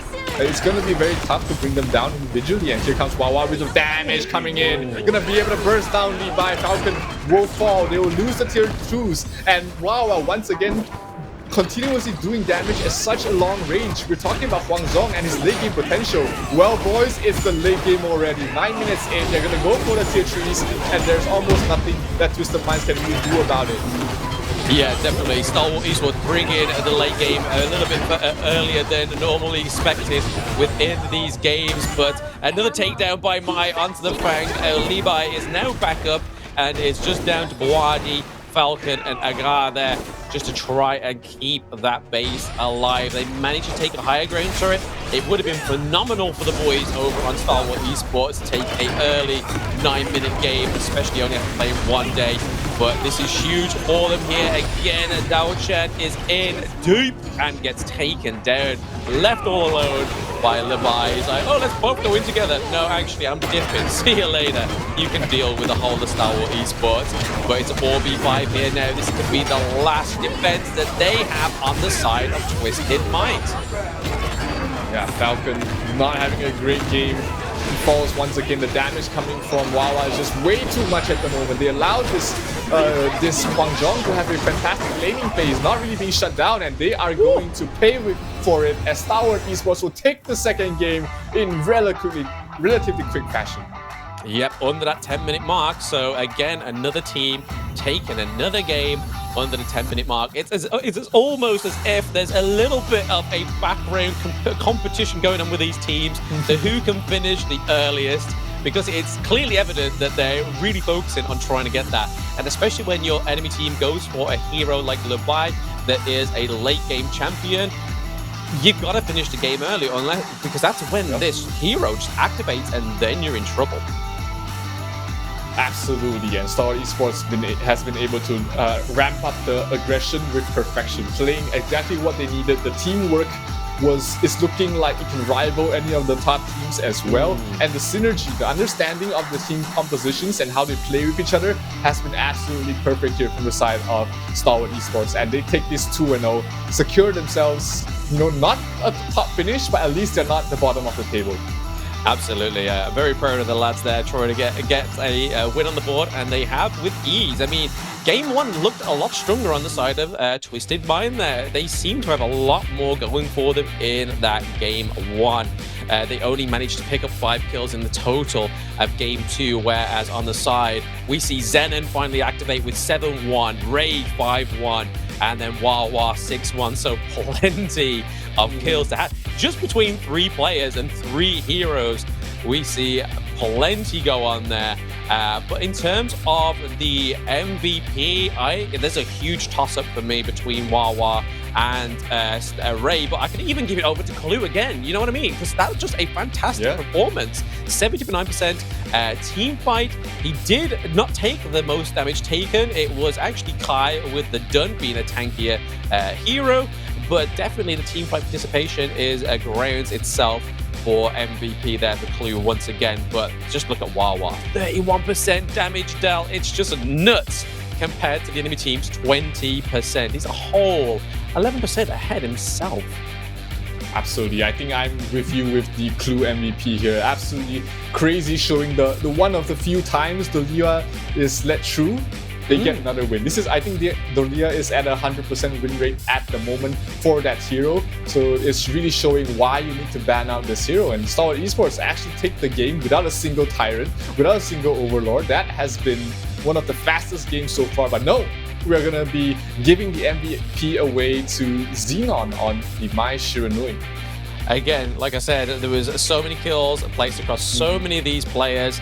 7-1 is still super impressive. It was the second most amount of damage dealt within that team, 21%.1, and then again gold. We saw that early on. Zenon picking up that kill from Kai there, all set up by Kai, just for your mid lane to come from like, yoink, cheers, thank you for that one. That happens to me quite a bit within the solo ranked anyway, so I feel the pain. But in a game that is a competitive esports environment, you'll want to be giving that up to your damage dealing heroes rather than your Dun that can just tank anyway. So well played to Stalwart Esports, getting that win on the board. Fantastic plays, great use of macro and micro, and just great use of Wawa and Clue just as a whole. They are just one unit in that farm lane. Yeah, I was a little bit worried about the lack of synergy with the Dalia. You don't really want to pick him up as a individual support, but I completely just missed out the synergy that we can have with this Wang Zhong, and they played it to perfection. They allow Wawa to do so much damage in these team fights, and also allow the rest of their team to play as aggressively as they like, and that shows in this 9-minute victory. Very well done there by Stalwart Esports, and they will be taking the win very Absolutely, going into game 2 of day 3 already over. We've had 2 really fast series. It's like it's just huge, the difference here right now. But for both of these teams, it meant a lot, because for Decisive Esports, it was a matter of finishing mid or third from last. And for Stalwart Esports, it's a matter of actually getting a win on the board, because tomorrow is not an easy game for these guys. We haven't seen them, we've actually seen them already face a Brazilian team already, so they've really got to try and step up, especially against BKS, which, even though everybody's saying that in the scrims, and I've heard many things, that VKS wasn't the strongest in the scrims, Alpha 7 was. It's going to be really interesting. I think we could start day 4 with a full best of 3, and that would be amazing, because I can't see Twisted Minds going the whole 9 yards with Alpha 7. It's just going to be so good tomorrow, but we've still got one big match to finish the day off, and it is Alpha 7 versus VKS. I mean, I don't know how to feel about that one other than excitement. Absolutely. These are 2 winners. These are 2 champions in the Brazilian scene that very well could be the winners of this Invitational Season 1 as well. They have plenty of experience playing in the KIC. They have plenty of practice. They've been playing Honor of Kings for the longest of time. So that's going to be the matchup right after this. But before that, we are going to be able to hear a little bit from the winners of the game. This is Stalwart Esports. Evet, herkese merhaba. Ben Scarlett, yanımda da STE'den Clue var. Bugün ilk galibiyetlerini almayı başardılar. Hemen sorularımıza da başlayacağız. Ufak bir röportaj yapacağız kendisiyle. İlk röportajımız da zaten aldıkları ilk galibiyetle ilgili. First of all, welcome and congratulations on your first victory. So, what adjustments did you make? What did you fix after starting off with a defeat, since this is your first victory? What changes did you make? I mean, first of all, like, I think versus Alpha 7, like, we did, like, on bot game, we did, like, good early game, but we had, like, some issue on mid game, and, like, on the 2 days of rest, like, we just tried to fix the mid game issue. Öncelikle yani asıl problemimiz erken oyun diye söyledi. Erken oyunu yani iyi geçirsek de orta oyunda, mid game'de, orta oyunda birazcık eller titriyor. Sonrasında da maçı kaybediyoruz dedi. Bu orta oyun problemini çözerek bugün galibiyete ulaştık dedi. İkinci sorumuza geçelim. İkinci soruda ilk maçla alakalı. İlk maçta Zhang Fei ile beraber rakibin arkasından girip sonrasında yaptığı bir takım savaşı başlangıcıyla maçın kaderini değiştirmişti. Bununla ilgili hislerini ve düşüncelerini soracağız kendisine. In the first game with Zhang Fei, you initiated from behind the enemy and then gained a major advantage for the team. Can you tell us more about that situation? What was going on through your head, or in the team comms, what were you talking about in that moment? I mean, the initial call was to take the mid tower, the mid T2, and like my team was going like in front, so I just had to go to jump behind and just don't them with my ulti.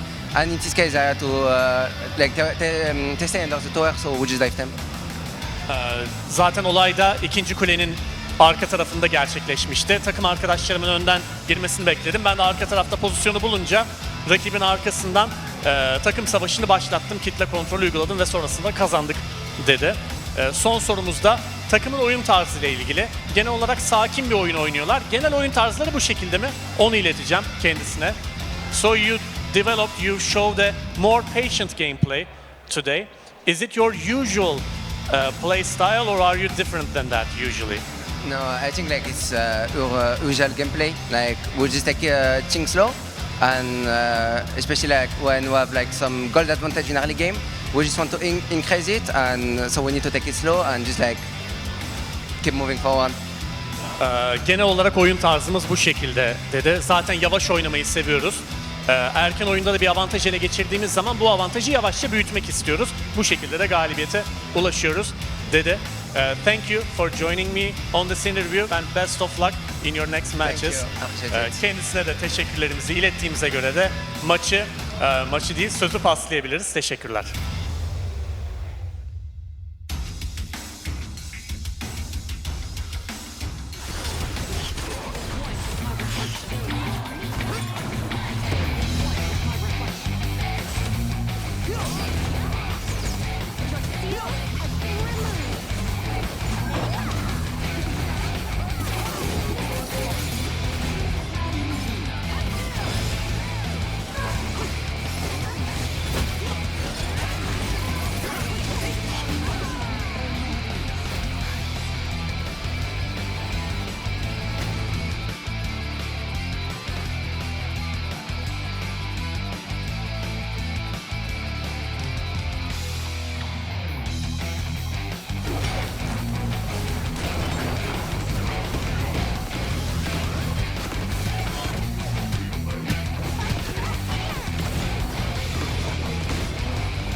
I heard there's a mermaid in this area.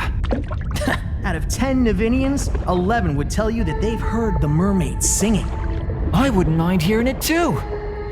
La la la la. La la la la. La la la la la.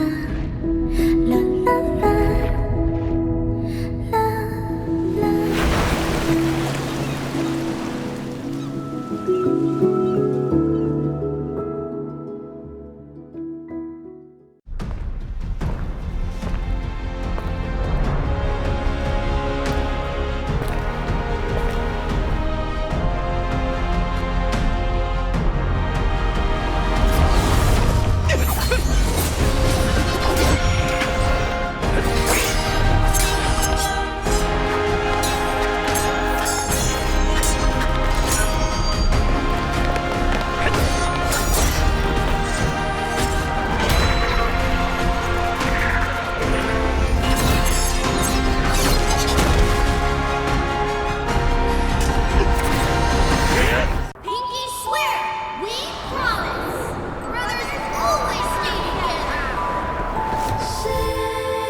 Ragnar. Are you ready? Ragnar Botland is trying to go in to pick up the kill. Subbin takes down 1-1.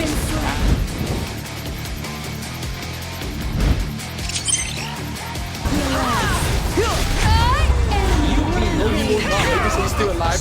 Doing so much damage. Buggy going straight for the backline. An overwhelming victory! I'm sending all of you fools home. They stay far away from the mid lane. That is the amazing engage once again. Huge potential.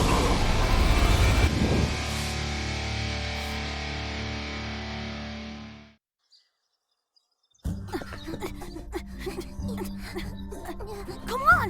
Here's you, the crybaby. This is Xiao Yu. Pinky swear, we promise. Brothers always stay together.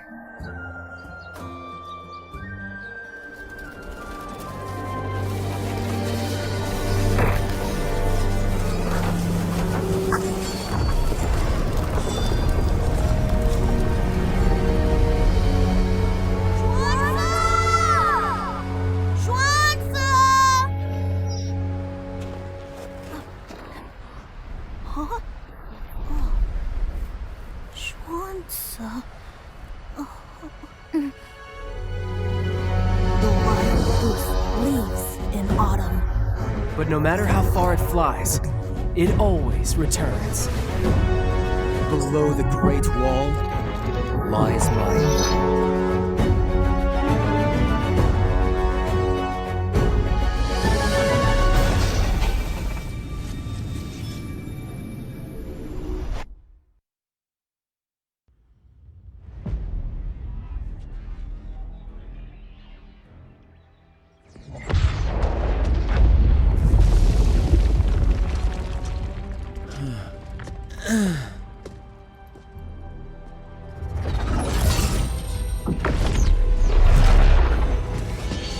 I won't let you do this!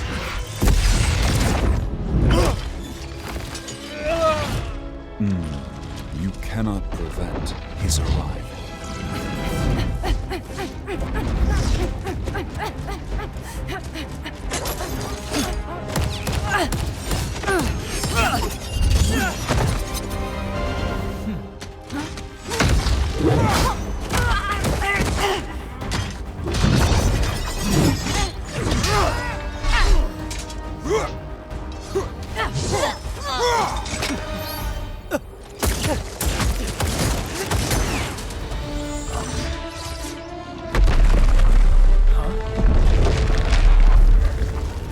That's not good.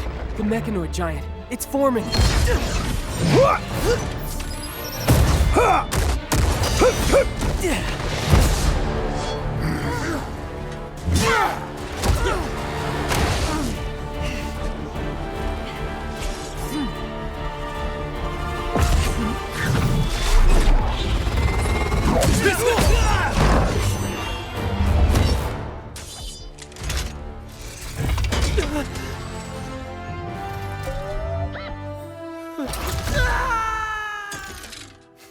Hey, relax. I haven't been drinking. Ah.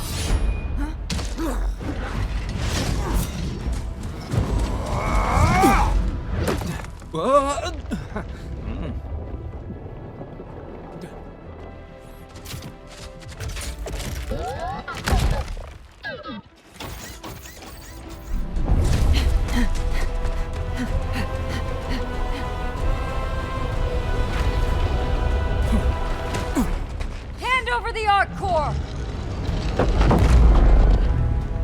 He wills it. There's nothing you can do to stop it.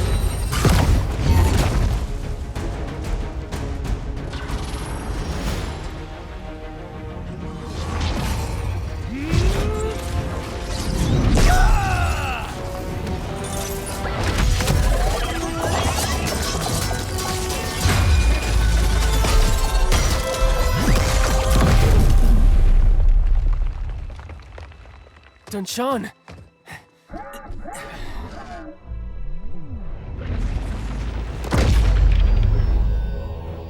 Finish them.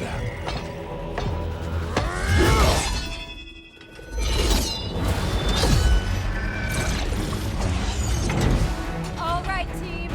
Let's show them how it's done.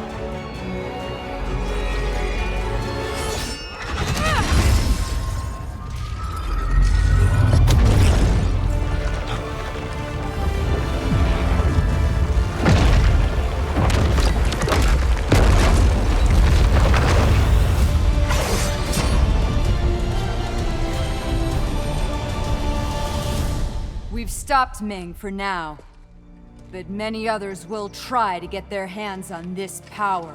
This war isn't over yet. We just might have a friend who can help.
Welcome back, everybody, to day 3, match 3, and it is arguably the match we've all been waiting for all day, probably all tournament, because this is the Brazilian brawler bash-up that is going to be Alpha 7 versus BKS. But before we get into that, just a final word for our sponsor, Infinix, because all our players are playing on the Infinix GT10 Pro, where it's the innate to be the most professional choice for gamers who are fighting with kings. All-century game engine and higher refresh rate immerses you in the purest gaming experience. Those joining new at home, I'm Blam, and with me is Mr. X to the arrow. It's Mr. Zero. Welcome back. How are you feeling?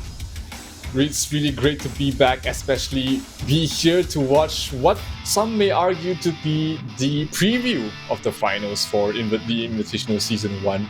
They are Vivo Key Stars as well as Alpha 7 Esports. Both of these teams have been champions of the Brazilian region for the past 2 years, and they are here for a reason. They were invited for the Invitational Season 1 for a reason, is that they are outside of China, one of the best teams in the world, and they are looking like, at least from what we've seen from them so far, they are miles ahead of their opponents, and they will be facing up against each other in this group stage match. You cannot script it any better than this. Literally, it's like it's all been waiting for this moment, and it's taken day 3 to get here, but I can't imagine a better time to actually showcase this, because if this was at the beginning of the tournament, you'd be like, right, okay, I've got to wait for the next time.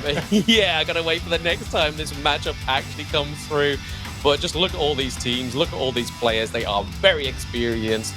They have varying hero pools, and I cannot wait to see what they draft going into this best of 3. And I really, really hope this is going to be a best of 3 in its entirety. I expect nothing less from these Brazilian bruisers. I have no favorites in this one. I don't think I could probably call it. But as if Niep gets the Liam Po, I'll be like, I might just turn into a Niep Stan. Let's stay there, shall I? But yeah, it's going to be really hard trying to think who's going to win this, because the amount of experience both these teams have got, not only in the Brazilian region, but in KIC as well. So plenty experience among 10 players. There's no doubt about it. This is one of the most hyped up matches that we see on the side of Alpha 7. You have the coach Batala and the players as well. On Vivo Keystars, their coach is Juliao, and he's pretty new to, I believe, in the coaching role. Oh no, he's been my apologies. He's been there since last year, so we've been with the team since KIC 2023, and he will know the ins and outs of the team themselves and their opponents, which is Alpha 7, as we head into the draft phase for the first game of the series. Oh, well, look at that perfect draft going into the first game. Jing in 2 times in 1 day. I think Christmas has come early for both of us, Zero, here. But looking at those bans straight away off the bat, again, the 2 ladies, Dao-chan switched up with the Leah this time around. Could we see a Princess Frost come through as a prio pick here for VKS? It's not looking like it. Niap is locking in the Zhang Wei, and then we're getting the Byron. So Niap on the Byron, and then we're going to see Ugenshi on the Zhang Wei, which we saw yesterday, and it went really well for him. Absolutely. This leaves the Princess Frost open, though. I'm not sure if both of these teams are planning to play the Princess Frost. Alpha 7 is hovering over the Little Lute and will lock it down along with the Charlotte. So a little bit of a removal from what we've seen from the other teams who have been really focusing on towards this mid lane. VKS as well as Alpha 7 both decided not to prioritize on their mid lane as much, knowing that there are a lot of mid lane heroes left in the pool, and decided to focus more on their side lanes as well, with the Charlotte and Lil Lute being taken out there it is, VKS 1 picking up the Princess Frost that we thought was going to be a prio first 2 pick, but comes into the second phase of the picks here. So we're already getting a stacked team fight potential already on the side of VKS, but it's nothing to be frowned upon on the side of Alpha 7. They've got Jing. We've seen amazing Jing performances throughout the entire of the past 3 days, when she's only been selected twice, so it is like Christmas coming early for ourselves on the broadcaster desk here. But the likes of the Little Loot is going to help sustain these team fights for these squishier champions, and it's also going to force the enemy team to pick up anti-heal items as well. So great picks here so far from both Alpha 7 and BKS. Both locking down the Durenji and the Ganmo, which we know is a huge pick within Brazil. They're loving the heroes on both sides right now. You can see that the depth that they are thinking with these hero picks. You pick up the Little Loot, suddenly every single damage dealer on the side of VKS needs an extra item to be able to take those team fights. Reducing the heals is going to be very important. And are we gonna be? Yes, we are. That's gonna be the Consort U being picked up there by VKS. We've been asking for this marksman for the longest of time, and finally VKS will allow her to grace the stage in this very important matchup between these two Brazilian titans. Absolutely. I mean, do we expect anything less from these two experienced teams to not pick up this amazing farm lane hero, especially when you got the likes of Jing as well, being able to just lock her down with some CC and have that physical immunity as well within your kit, but then also have that long range attack that can really do some damage onto very squishy champions and potentially even upset team fights just before they even happen. But then on the side of A7, we're getting that Angela lock-in again. So we see a lot of the Brazilian teams picking up the Angela in the mid lane because there's not really much else to be picked there because Gammo's been banned out, and we know that's a huge pick within Brazil. Princess Frost has been picked, but they could have gone Zhou Yu or something of the likes to have such a group stun, but they locked in Fang as their farm. Yeah, maybe Zen would have been another option other than the Angela, but we know the Brazilians love the Angela in the mid lane. And the Fang as well will be rounding out the lineup for the side of Alpha 7. A good mix of early game aggression with the Fang, and then you've got the late game potential of that Jing as well as the Charlotte. So pretty good draft from the side of Alpha 7, but VKS one-ups their hero with a Luna jungle.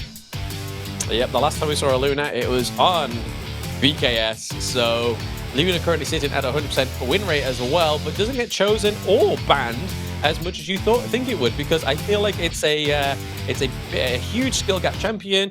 If you mess up your cooldowns, if you don't keep that blue buff available, you kind of just completely rendering this hero useless, because the amount, the potential that you can do is now been reduced by at least 50%. So going for Luna on Danny on Luna is going to be huge anyway, because this is a great jungle player. He also got the MVP in CHOC 2022.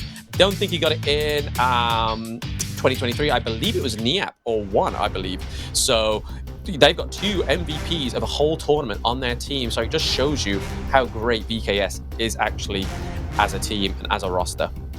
Absolutely. Luna is literally touted as the hardest hero to play in Honor of Kings right now. You miss a single combination. If you miss one, just misuse one skill, suddenly you're in the middle of everyone and you're dead. You cannot escape, you cannot put up your shields, you cannot group up your opponents, you're just dead. There's nothing else you can do if you miss a single combination. So in the hands of Danny, an experienced player who has played Luna probably 1,000 times in the ladder, that is going to be a very scary hero to look out for. Yeah, I mean, you can kind of understand that the Angela pick comes through now, because with Luna, you're going to be wanting to go for that backline heroes. But fortunately for Suits and Angela, and we've seen him use this mechanic of this hero quite well in the previous games, is the CC immunity. So when Luna tries to go for that CC and into the back of the line to try and take out the likes of Angela, it's going to be a lot harder, because Suits, as I've already said, has experienced and shown that he knows how this hero operates very well. But again, we're getting a bit of a 2-2 clash up here in the mid lane as usual. Both junglers starting on blue. I expected nothing less. Absolutely, these two teams are experienced. This is not their first rodeo in any form of Honor of Kings international tournaments, so they know their opponents, since they are coming from the same region as well. They know their opponents, they know what's at stake, they know what they need to do to win. Now it's just time to execute as a team.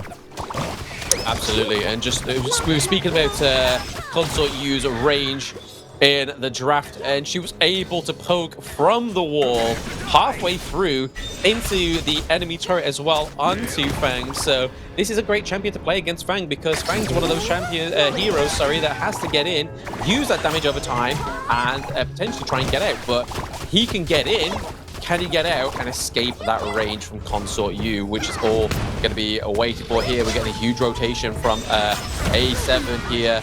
All 4 of the team, all 5 of the team, sorry, apart from Charlotte, sorry, I didn't see Charlotte. So it was completely overshadowed by Byron there in the minimap. They were looking for a way in, but could not get it. And VKS were very wary of what was about to happen. But Charlotte here may not be as clued up as the counterparts on VKS. Yep, on level 4 already on Danny, as well as the Byron, while Charlotte just got her level 4. This is where Charlotte starts to really shine, and they weren't able to shut her down in time. That means that Byron will be seeing more rotations towards the mid to be able to help pressure on 2 lanes, while the Princess Frost will be rotating a little bit more after this point. Yeah, we see Luna going again for the second stage buff of the match. It was already off cooldown there, so needing that for the cooldown reduction, and the mana is super useful for a hero like Luna. Then when we see Jing rotate around as well, because all the jungle has been cleared. We have Jing just trying to look for little bits while she waits for the red buff to come up and activated. But it is a slow burn in pre-4 minutes, but I expected nothing less from this because of how much really rides on this. This decides who is going to be at the top of Group B.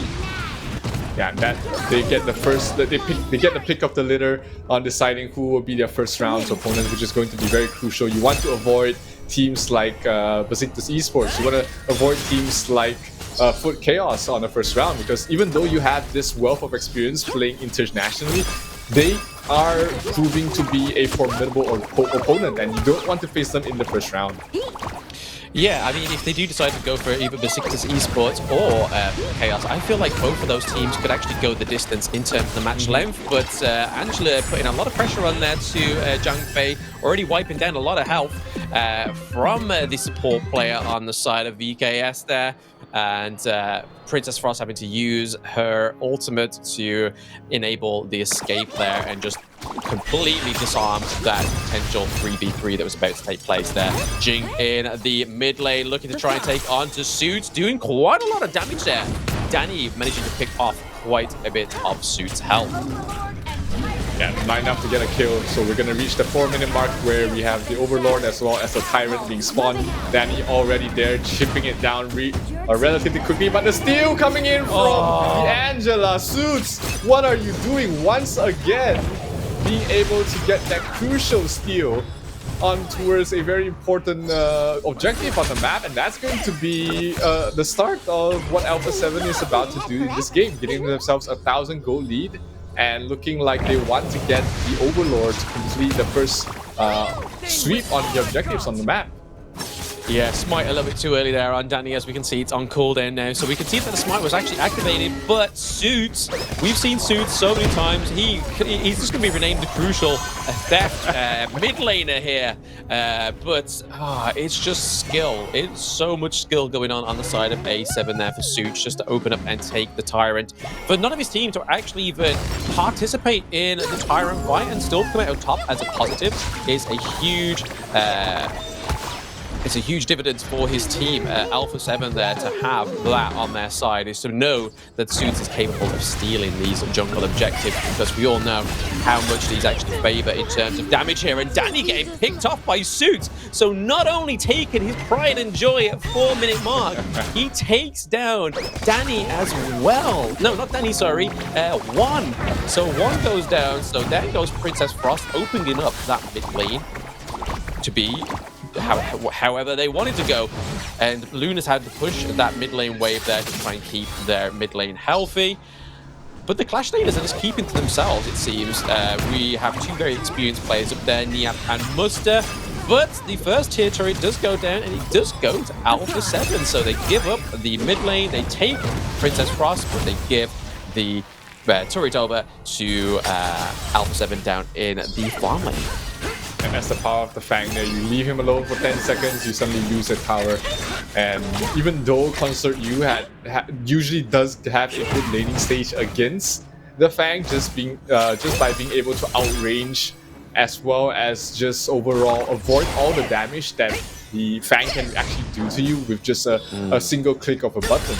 The lane, because of the rotations, haven't really been very fruitful there from the side of BTS, and they find themselves 2,000 network behind, which he gets spotted out there by Suits. But if there's any hero that you want to be able to stay in the bushes and take those face checks, that's going to have to be the Zhang Fei, who can get himself out of sticky situations.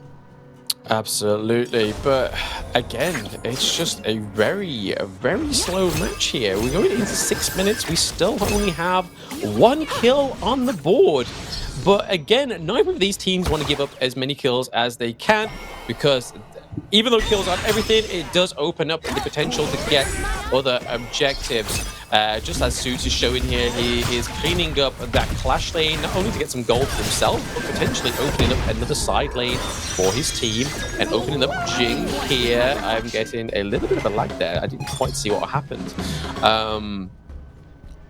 But yes, just pop this ultimate to dissuade what BKS wanted to do, and Danny might be in some trouble here. Rotations are coming in. Fang is there, but a shield won't be able to keep him alive for the moment. They are really wanting to take this Sage Golem buff away from Danny. Danny's trying his best to get the steal with the smite. He gets it in the end. Very crucial buff for the Luna. Despite even him having need to recall back to base, he is going to be very happy that they managed to secure it without losing any heroes. Absolutely, and without losing that mid lane turret, I was honestly thinking that they were going to sacrifice that Sage buff there, a little bit of a team fight around the Sage buff for that mid lane turret. We saw Confront, you actually managed to get a few bits of damage onto the turret, which is always going to be a helpful thing for BKS going into the 8th minute now. Tyrant is now up, and it's time for Suits to steal some more jungle objectives, it seems. I think he's preparing, he's got that ult off cooldown as well, so he's got his ready, he's got his main cannons, he can steal your objective. Just got to be careful. And Niap looking to open up another side lane there as well. So Niap paying the dividends there. A7 making mincemeat out of that farm lane as well. Takes the second tier turret also. But looking at the economic curve there, we're seeing the A7 are ahead of the gold. And in terms of the builds coming through here, we've got quite a bit of Axe of Torment. So 3 Axe of Torments there, a full second Tyrant going over to A7, and Suits didn't even have to pull out a sweat to steal it. It was just all his because Danny was nowhere near it. Yeah, Danny hasn't really had the smoothest of games so far. We expected to see, the Luna really pop off early on, but Alpha 7 has really been the more aggressive team. Here right now, Danny's trying to go for the kill, dropping down very low is Master Zhangfei on the backline, and Guishi's trying to open up the map for the rest of his team, but he gets just brought down by Benignus, and they might lose this Sage Golem buff. Yes, they finally are able to take that away from the hands of the Luna. And bottom lane, yeah, dropping down very low, but Jing will not be able to continue chasing as he's going to be able to escape. Yeah, what a huge play there by A7. Not only did they take the Sage buff, they get the kill onto Beginshi by Benignus there, but we saw that the support hero was trying to do what Clue did in the last game with Stalwart Esports. We saw that there was a potential go for the mid lane turret, but then switch up and turn around and go from the back line of the enemy team, but didn't quite work out in his favor because there's just so much damage, so much slow on the side of A7. And again, A7 just racking up the Tyrants, just keeping that increased damage, that movement speed increase, constantly going, and must potentially be the first kill. Nope, BKS, Danny is just, the tempo's just not quite there. They always just leave them with very little health. And now's Almighty coming in now, trying to get a kill onto Danny. Can he do it? Yes, he does. This Luna pick is not working the way it should be for BKS currently. Yeah, we see the lack of the blue buff really hurting Danny there, not able to continue to chain his skills, and that's the strength. That's where you want the Luna being able to constantly go in and out, escaping damage while also putting up the shields. Without the blue buff, you actually just reduce 50% of the effectiveness of the Luna, and BKS is hurting right now. You have this jungle hero who's supposed to be able to set the tempo of the game for you, but unfortunately Danny is not having that great of a time at the moment. And from that, Alpha 7 able to bring down the first tier 3 tower of the game without even really committing that many heroes. It was only the Charlotte and the Jing bringing it down. Yep, A7 got 3 kills on the board and still nothing for BKS. So even in terms of trying to just cut down the team fight potential on the side of Alpha 7, it's just not going to work because they haven't picked off any of the heroes on the side of A7. But it's just because of how they position. The positioning from Suits has been pretty amazing throughout the entirety of this game so far, especially in terms of not just staying alive, but stealing the jungle objectives and enabling them to get all of the Tyrants so far. Overload's not even been considered by either team.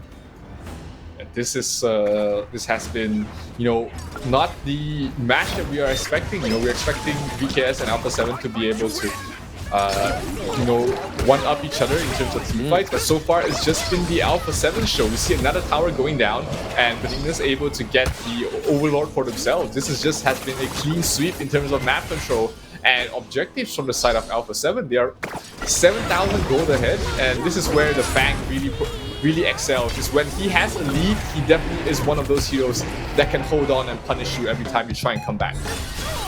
Absolutely, we could potentially see the farm lane turret go in there. The minions are working their way, so that could be another little juicy bit of gold going over to VKS. So still not quite enough to put the paces on A7 here, or even stop this magnificent tempo that they've managed to produce for themselves. The Shadow Guard Vanguard has managed to take down this mid lane turret as well, opening up a whole new world for Alpha 7, but there is a potential team fight brewing here. Charlotte is on the sideline just waiting and pushing the macro from Nuster. There's a reason why it starts with an M, because he is putting the M into macro on the side of A7. Team fight going up here. Danny going into the back of the line there onto the Fang, but not doing any damage. Fang's with a little loot. The anti-heal definitely has not come through yet, but we see Hermione getting another kill there onto VKS, but they do manage to take down Suits. So Suits goes down, but Muster takes down VKS 1 under the turret of Tier 2 there in the mid lane, and bye-bye Tier 2 turret for Alpha 7 in the mid lane. Every fight you take now against Alpha 7, you have to make sure you win these fights, because if not, Fang is just able to decimate your towers, and they're not just decimating towers, they're decimating heroes as well, as we do see the Lady Sun trying to escape from the Charlotte, who's just going to stick to her all the way behind the crystal, and able to survive from that as well. Look at this, Alpha 7 going straight for the win. There is no creep wave right now, so they have to take a chill pill for the moment. They thought about it to try and tank the tower with the sustains coming from Selena and the little loot, but decided against it and will play it safe, go for all the map objectives that VKS aren't able to pick up any at all, and then go for the win. Yeah, this has been a one-sided domination on the side of Alpha 7. There's just been no remorse for VKS. It's even showing that VKS are just trying to do some research and development on this game 1 just to see how they can come back for game 2. But currently, Alpha 7 are running away with the victory here. Currently going into the 15th minute. Will it see the Tempest Dragon? I highly doubt it after we've seen such great team wipes here by Alpha 7. Benigna's going in with Jing as well, comforted by Fang. Fang doing the overtime damage from Danny as well, taking down Buenchi as well. Niap is looking very low also. That high ground turret is just holding on. Fang just doing the last little bits of damage now, takes down the high ground turret as the minions are rocking around in the farm lane. This could be the end of game 1 already. 3:20 minutes, 15-minute game for Alpha 7, not even sweated at all. Just pure domination.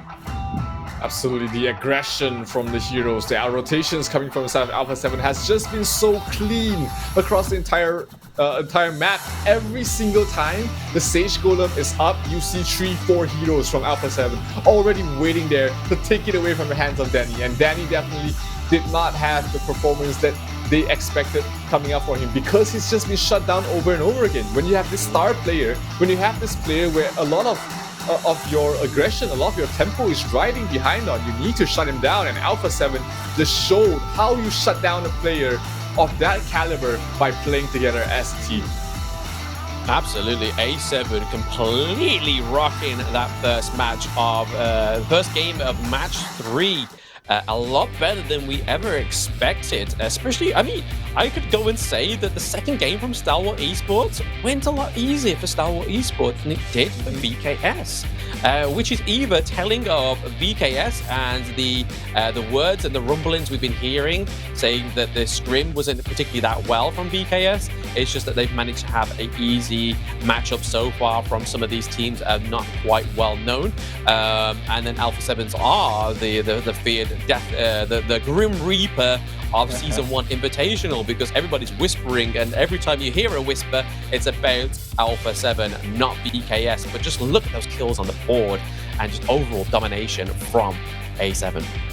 And there's a saying in Formula One where there's smoke, there's usually fire, and this win definitely showcases why Alpha 7 is the most feared team in this entire tournament itself. It's not VKS who came off from a dominating season in Chalk VR, but it's Alpha 7 who seems to have grown ahead of their peers and are showing it in this matchup. Absolute domination across the entire map, and it looked like there was nothing that VKS could really do to make a comeback in this game. Absolutely. I mean, in terms of MVP, I don't think I could give it to a single person from Alpha 7. There was so many different multifacets coming out of these players, like Suits with the steals, Jing with the kills, and there we go. We do say the Jing, and the Jing comes through. Jing only actually getting 2 out of 8 kills. I mean, there wasn't many kills on the board, but 2 out of 8 is a quarter of that. But the damage taken and the damage dealt and total gold is just overall just a typical Benignus performance.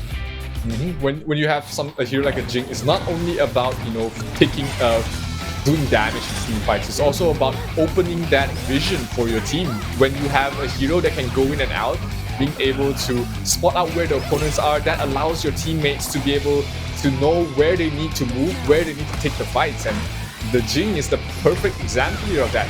He is a jungle that can kill as well as support at the same time, providing that vision.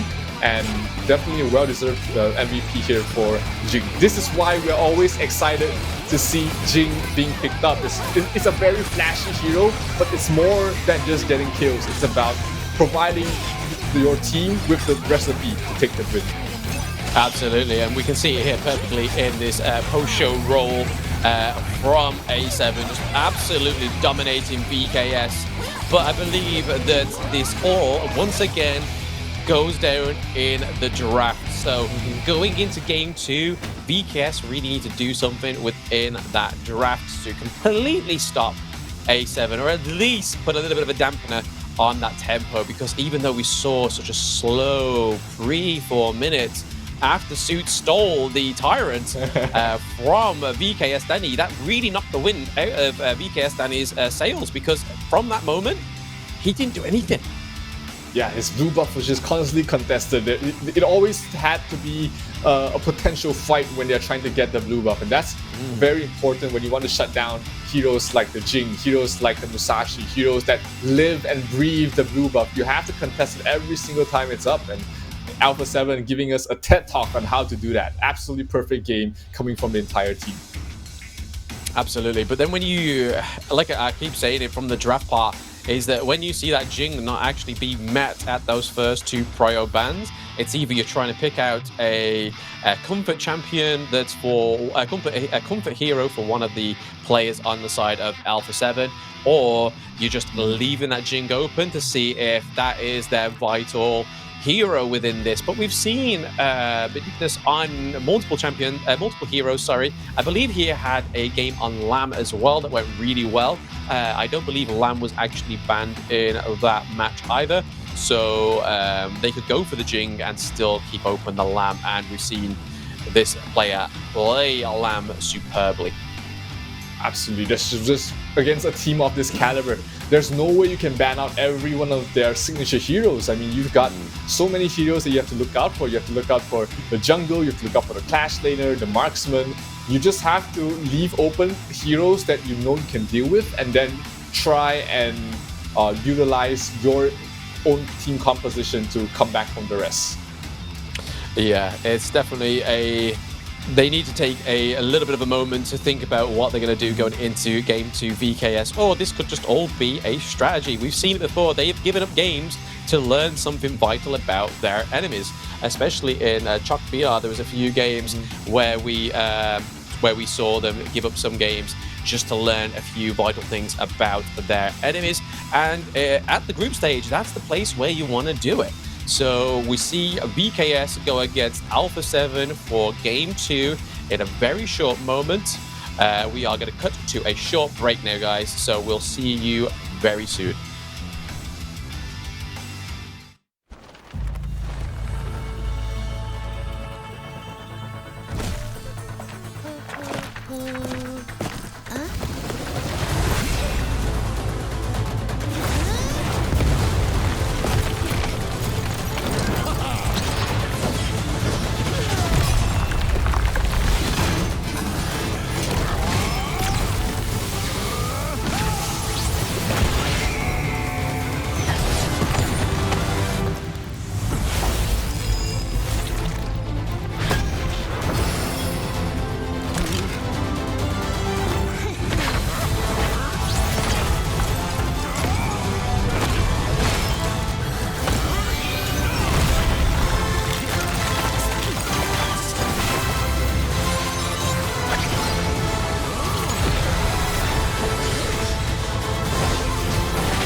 Welcome back to game 2 of match 3 between the Brazilian bruisers, that is Alpha 7 and VKS.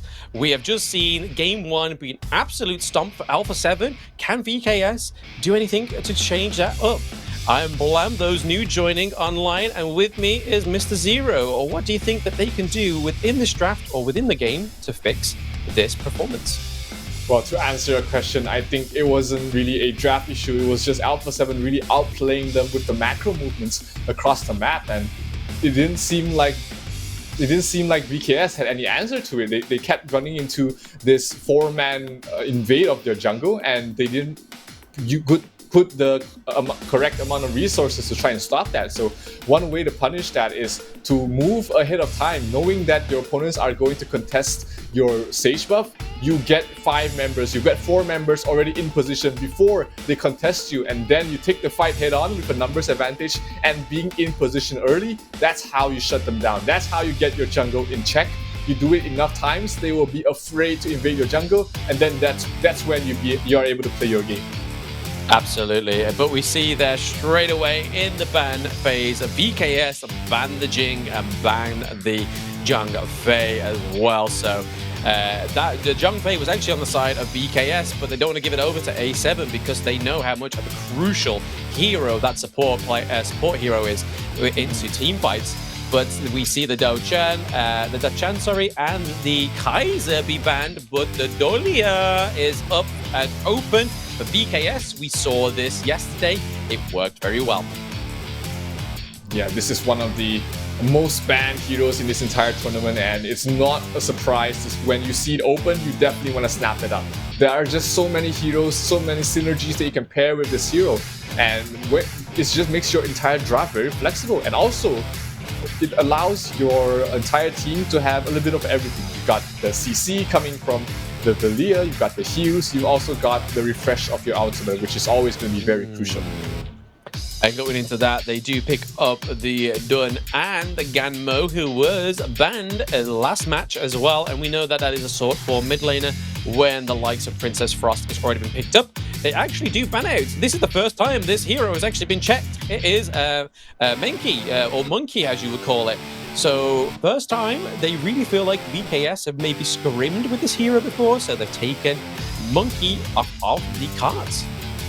Yeah, Monkey and the combination with Dolia is always very scary, having additional ways to be able to move across the map. Not to mention, you already have a current pairing with the Gun and Mo as well. Being able to refresh the ultimate is going to provide additional bursts to your entire team. So you don't want to give them too many toys to play with. You want to limit the options that the Dolia has to play around with.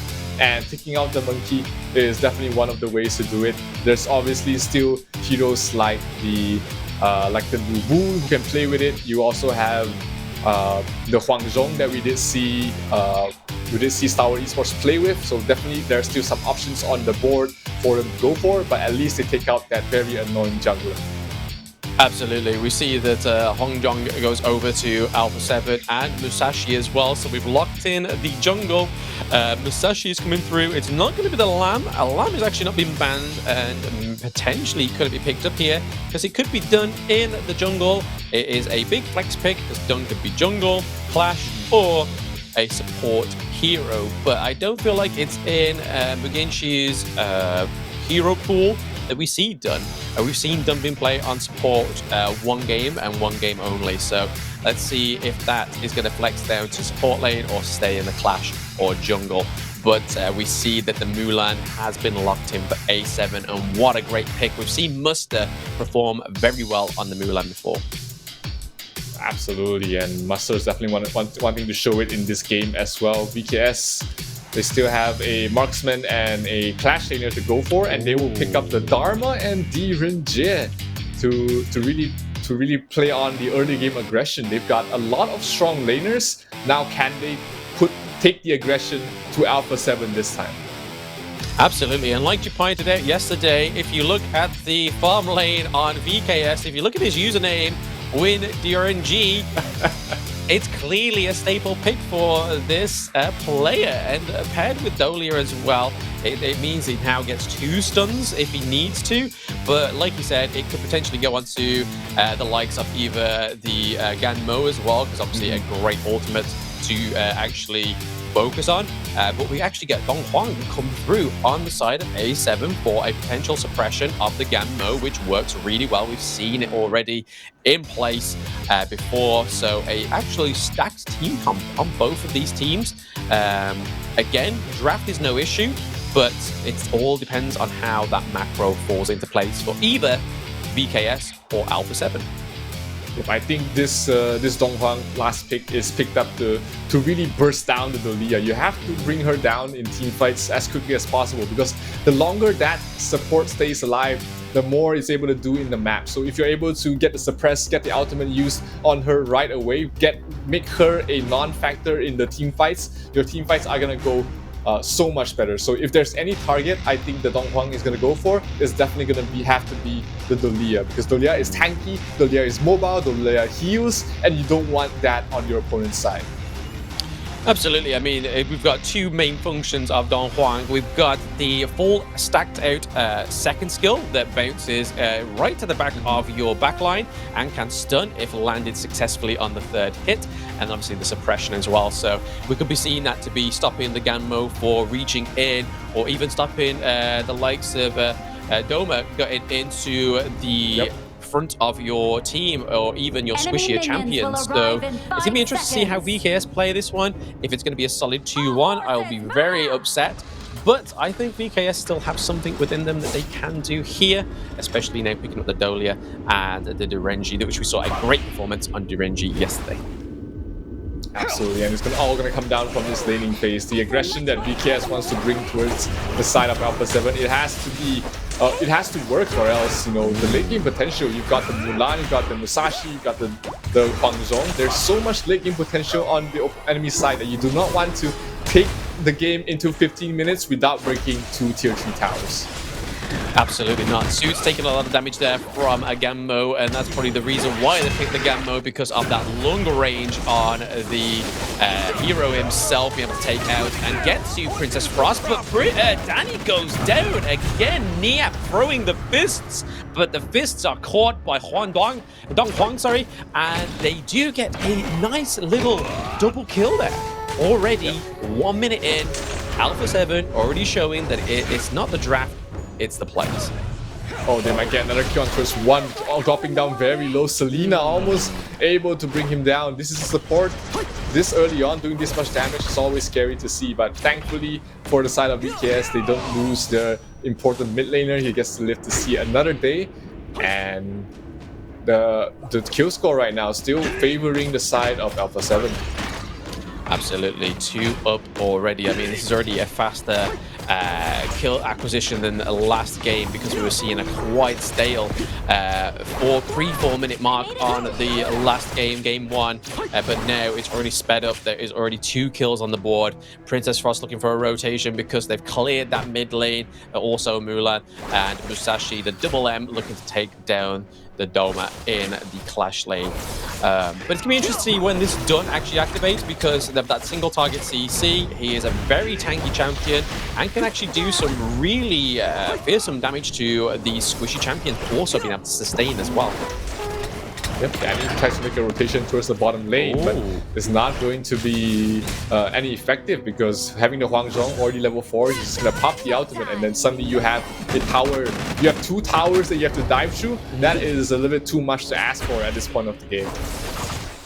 Yeah, it'd be interesting to see if the Dolia actually latches onto Dun for obviously the disengage and re-engage of his ultimate, even though it's a short enough cooldown already, because obviously it's not a be-all end-all. When you click it, you are going to get a kill, but it is a great playmaking mechanic as well. So the Dolia to activate that onto Dun could be a difference of a clean team fight or a clean engage, rather than a sloppy Princess Frost slowing everybody and already being taken damage by Dong Huang as well. So there's a lot to be sought for on this Dolia pick, and there's a lot riding on the support player as well, because potentially this could be the make or break. Absolutely. This is a very important series for both of these teams to win. That's why there's so much riding in this game. Almin pops the ultimate. They're gonna go straight for the Ganemo. But Ganemo able to escape just in time, barely surviving. All thanks to the heals coming from the Dalia. Meanwhile, mid lane Danny taking a lot of damage, gets suppressed there by Selena. He's trying to fight back. He's going to be able to stun him up. Danny actually is still pretty healthy and is still standing in this fight. But the rotation is coming in from the Mulan as well. Decisive will be able to get him down. Can they get down yet? Nice sidestep, and the punch is going to heal him up for a little bit more. Then Guichi will heal him up just for a little bit more, but they want to go back for a fight. Yep, already back to half health, has his ultimate refresh, but looks like Alpha 7 is done with the mid lane. Yeah, Danny's actually... is either his head's not in it, or he's really struggling to actually get in the heads of Alpha 7, because he's clearly just getting killed left, right, and center. Even in the last game, we saw the Luna getting picked up all the time. Whether this is just meant to be one of Alpha 7's functions here is because they know how strong Danny is of a player, and as a hero, and obviously as a player as well for his team. He is always very outspoken player. But to do this to him in the game would silence that and stop them getting into Alpha 7's head. So they have a clarity, they have the tempo, but currently it's going in the favor of Alpha 7 with 3 kills up. They are up with the gold as well. Tyrant has just now come up, so will we see Suits go for this or steal it from the enemy team? Will be yet to be seen. I can imagine the steal of the Tyrant will be a lot harder from, like we saw already with the Ganon Mo or the Angela, where you have to have a really well-timed AoE skill from Princess Frost to really steal that. Yeah, Princess Frost doesn't have the biggest of bursts, so a lot of the damage is over time. So trying to get that small timing window where the boss is low enough for you to bring down with a single tick of your skill is going to be pretty hard, but I wouldn't put it past the Alpha 7 to know the timings, and with a bit of luck they should be able to try and steal it as well. But this is going to be VKS getting... Oh no! Another crucial theft. This is a crucial violation by A7.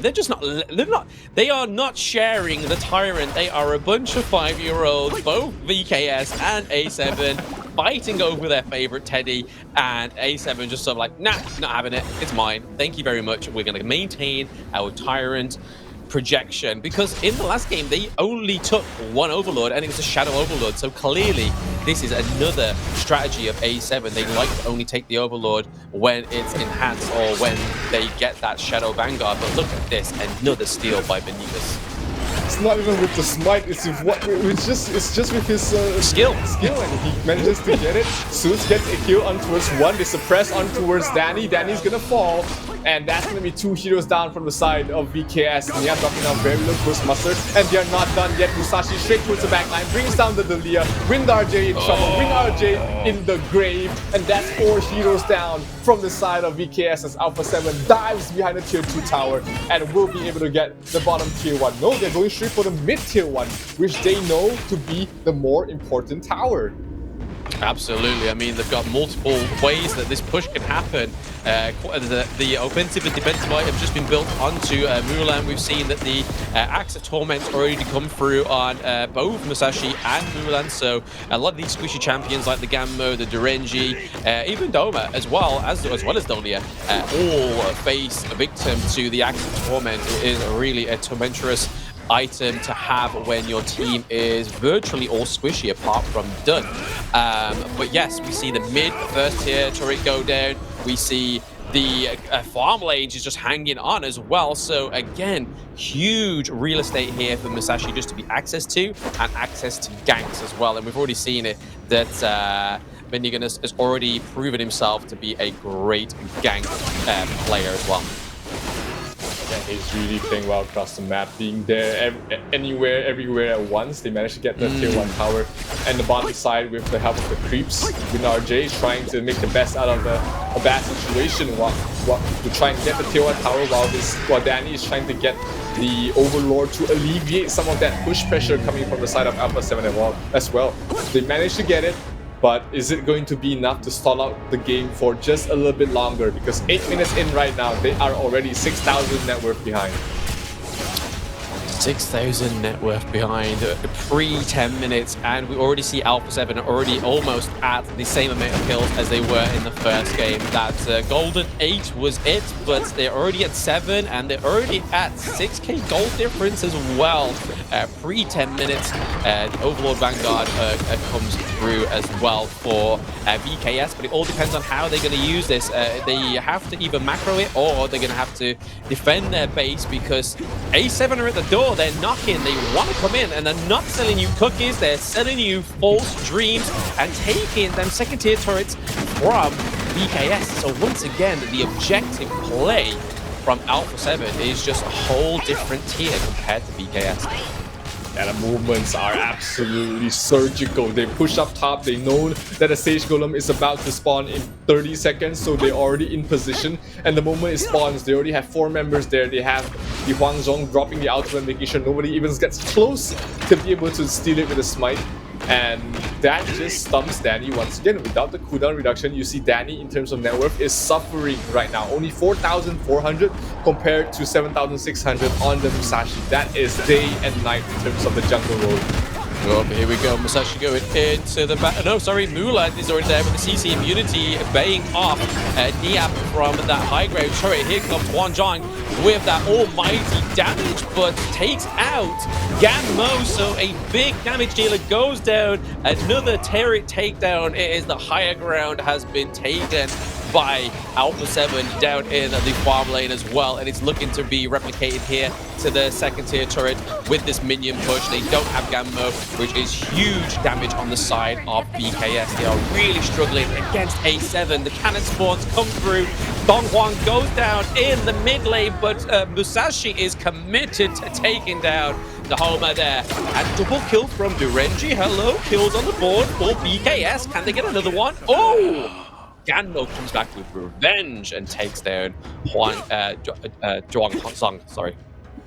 A little bit overzealous there coming from Alpha 7. They tried to play 2 areas across the map. Sure, they got a kill on towards the Dharma, but it was a little bit too deep. They had to trade Suits, Almine, as well as Selena for those, so definitely not a worthwhile trade. And that also opens up the Shadow Tyrant to be taken here from the side of BKS, unless Benignus can perform miracles once again. But I think this finally will go towards the way of Vivo Key Stars. Yep, finally getting their hands on that Tyrant, but I think it would have been a suicide mission there for Benignus there to take the Tyrant, and it probably wouldn't have been worth it as much as this Overlord as well, because they're forcing, the minion waves forcing them to retreat from the Shadow Overlord here, which is going to be a great split push mechanic for Alpha 7, especially with summoning the Shadow Vanguard, which I can assume is probably going to get placed in the mid lane here with Musashi. Oh, actually, it's Mulan who's got it, so maybe we'll see it down in the farm lane, sorry. And they could decide to use it on the bottom to really pressure all 3 lanes. They managed to take the Rage Sage Golem, which is going to starve Danny once again without a buff available to him. And they decided to spawn, not yet, they managed to get the mid-tier 2 tower. And they are poised to try and take the blue Sage Golem buff once again. It is going to be the top lane. They catch out the Mulan though, absolutely huge pick off there. Windar J is definitely online right now. He's able to do so much damage. And a very crucial kill on the Clash laner from the side of Alpha 7. Muster does go down. Yeah, that's going to be pretty big going into this next team fight as well. They've got 20 seconds until they have a potential full team fight that they can actually handle here, because if without the Mulan, all they've really got is the Dong Huang, who has to suppress somebody and take a lot of damage to take down only one of the enemy heroes from VKS. So they're going to be really careful how they navigate this next fight without Mulan. Musashi helping himself to another Sage buff there, really giving himself the full advantage. Mulan is now back and re-engaged into that Clash lane to stop that minion wave as well.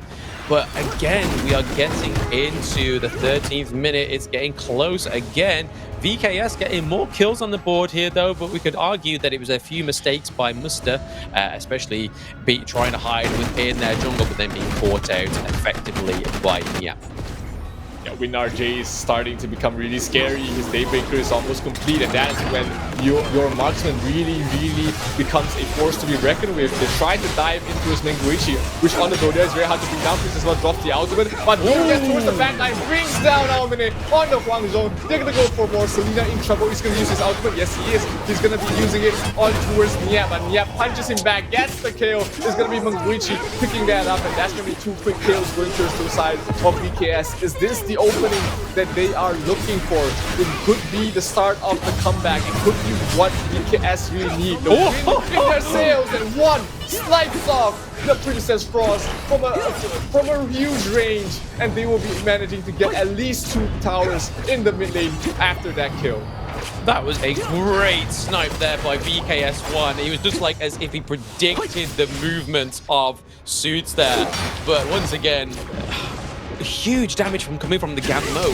The Gammo has now got Splendor as well, so if anything is to happen to Gammo, or trying to focus, which is what's been going on with A7 until that point, it's now going to be a bit of an issue and a bit of a function of how this team works, but Muster getting beaten, applying those punches, and Danny is in there. He is the front line, freezing the wave and allowing that minion wave on the side of A7 to come through. I feel like they need to really take off one of these high ground turrets just to sort of try and get a huge push. But look at that snipe. It was beautiful by VKS1.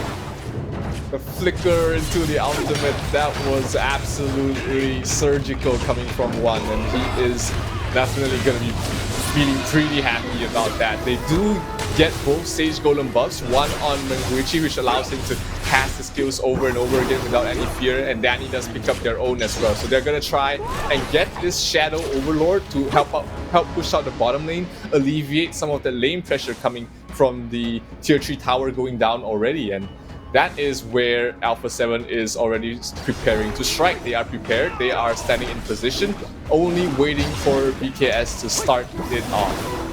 Absolutely. I mean, we see the both crucial theft jungle stealers at the back of that Shadow Overlord there, just waiting to see if Danny takes the bait. But no, Mulan has started while Dong Huang is sitting in the bush on the sideline just to keep any sort of vision and give a vital intel to their team there. And they do manage to pick up the Shadow Overlord, which again is going to be used as a final footing to try and get into that door there, try and make any improvements. But Gammo is sat in that bush there.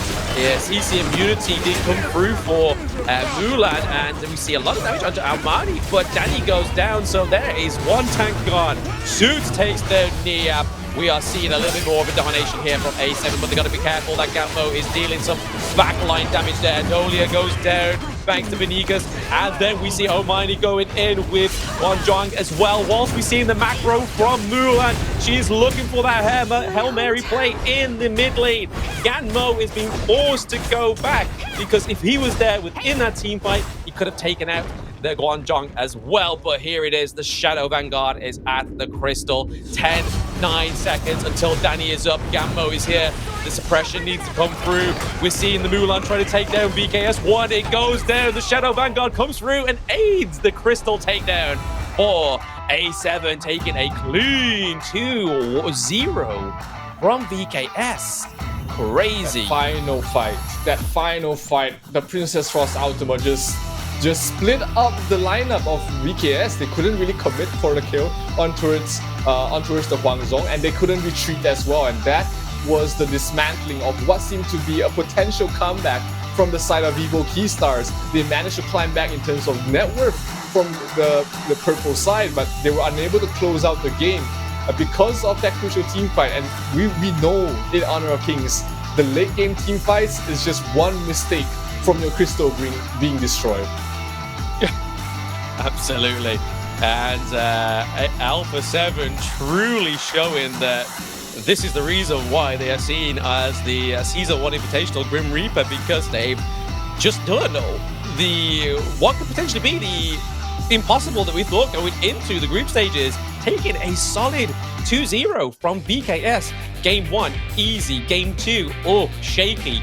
But then that huge team fight with the Overlord as well was just superbly done by Muster with the macro, but then also the team fighting BKS. But this is the difference when I talk about macro. We talk about macro all the time and how crucial it is, especially to finish these matches that could keep going on for another 3 to 4 minutes. It's crucial. Absolutely.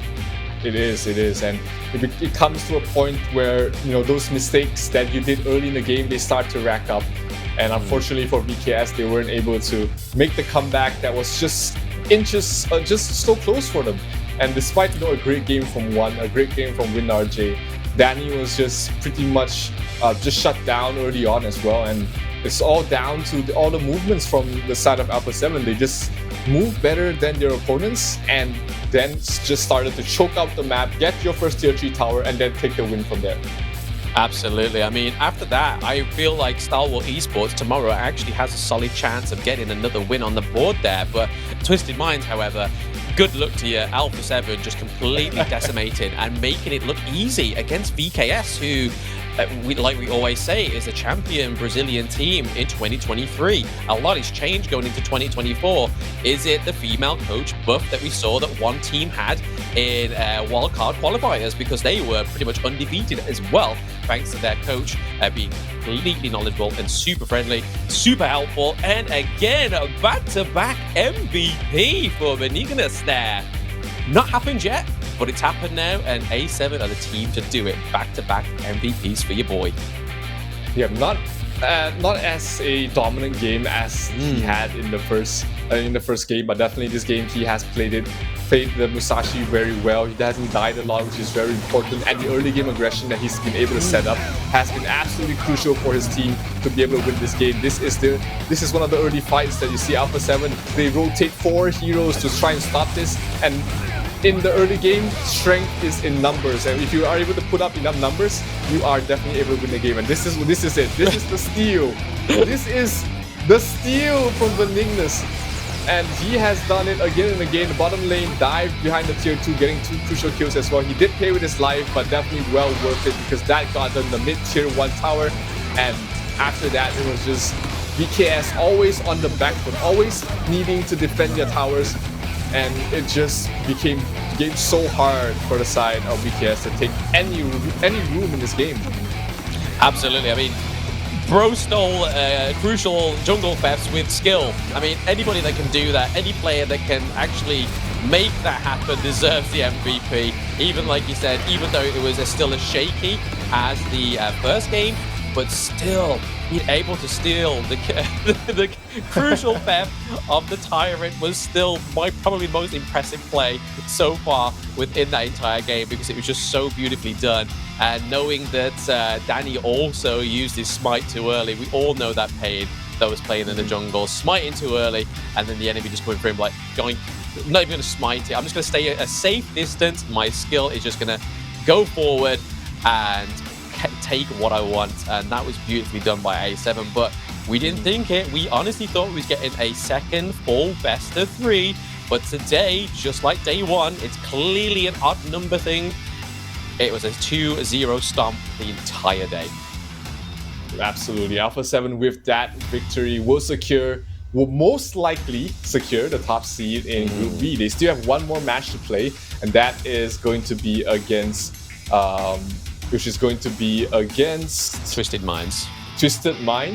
But with how Twisted Minds have been doing so far, it is unlikely for them to be able to cause an upset. I will be happy to see an upset, of course, to make Group B more interesting, but it is going to be a tough road.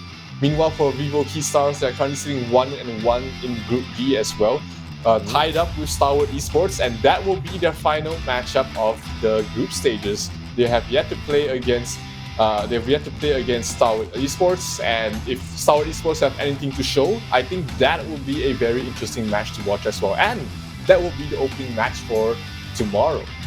Absolutely. I mean, we're just getting a back-to-back banger tomorrow. I mean, Twisted Minds may have the hardest matchup within the entire day there against the Grim Reapers, that is Alpha 7, but NRX versus Foot Chaos to finish off the day, and then Stalwart Esports to verse BKS, which I honestly think after BKS's performance today, we could see a full best of 3 straight away in day 4. And I expect nothing different, because we're getting to that point of the stage now where, like you say, Stalwart Esports and VKS are both 1-1 in the scoreboards here. So both of those ride very high on what they can do going into this last game for themselves. But we are about to hear from Alpha 7 what they said in their winning interview. So over to the interview. Herkese merhabalar, ben Scarlett. Yanımda da Alpha 7'ın CEO'su Petala var. Kendisiyle bir röportaj gerçekleştireceğiz. Bugün tabii ikinci galibiyetlerini almayı başardılar. Ona birkaç tane soru yönelteceğiz. İlk sorumuz ilk maçla ilgili. Angel'ın çalmaya başardığı Tiran'dan sonra kendisi nasıl hissetmiş? Onu bir sormak istiyoruz kendisine. First of all, welcome and congratulations. You are the most colorful team here in this tournament probably, and you managed to get 2 wins in a row. My first question is about the first game. In the first game, how did you feel when you saw Angela steal the Tyrant away? Hi, thank you for having us here. Hi, everybody. It was a really expected match. This time I was so excited. Actually, the whole match, because VKS is now the champion in Brazil, and 2 Brazilian teams playing together, so it was really exciting to watch. And that time, my heart is beating really fast, and it was perfect. Öncelikle burada olduğum için çok mutluyum ve bizi ağırladığınız için teşekkürler dedi. VKS'e karşı oynadılar. VKS de Brezilya takımı. Aynı zamanda Brezilya şampiyonu. O yüzden maçla ilgili oldukça heyecanlı olduğunu ve kalbinde çok attığını söyledi. Ama Angel'ın o Tiran'ı çaldığı anda oldukça heyecanlı, oldukça mükemmel bir anmış kendisi için. İkinci soruya yönelelim. İkinci soruda takımınızın kazanmasının, galibiyete gitmesindeki en önemli etmen neydi? Bunu soracağım kendisine. So what was the key to your team's victory in this match? I'm sure the first key is our faith in God. The second is because we are really reunited. We are really united as a team, and that makes all the difference in this game, in everything in life, but that's it. İki tane anahtar var aslında. İlki Tanrı'ya olan inancımız. İkincisi de takım olarak birlik beraberlik içerisinde ve uyum içerisinde olmamız. Bu birlik beraberlik sayesinde de galibiyetlere ulaşmaya başarıyoruz dedi. Üçüncü soruya geçiyorum. Üçüncü soruda takımına aldıkları bu üst üste 2 galibiyet sonrasında neler söylemek istiyor? Bunu ileteceğim kendisine. So what do you want to say to your teammates, to your players after getting 2 consecutive victories in a row? I'm really proud about them. They're really good players. I know them as person, as players, and the only thing I can say is congratulations, and you deserve it. Hepsiyle gurur duyuyorum. Hepsini tebrik ediyorum. Hem oyuncu olarak hem insan olarak mükemmel kişiler gerçekten. Onlardan gurur duyuyorum ve bunu hak ettiler zaten. Bunu da tekrarlarca söylüyorum kendisine dedi. Thank you for coming to this interview. And best of luck in the future matches. Thank you so much. Teşekkürler diliyoruz biz de ve sözü de tekrardan paslıyoruz. Görüşmek üzere. Thank you.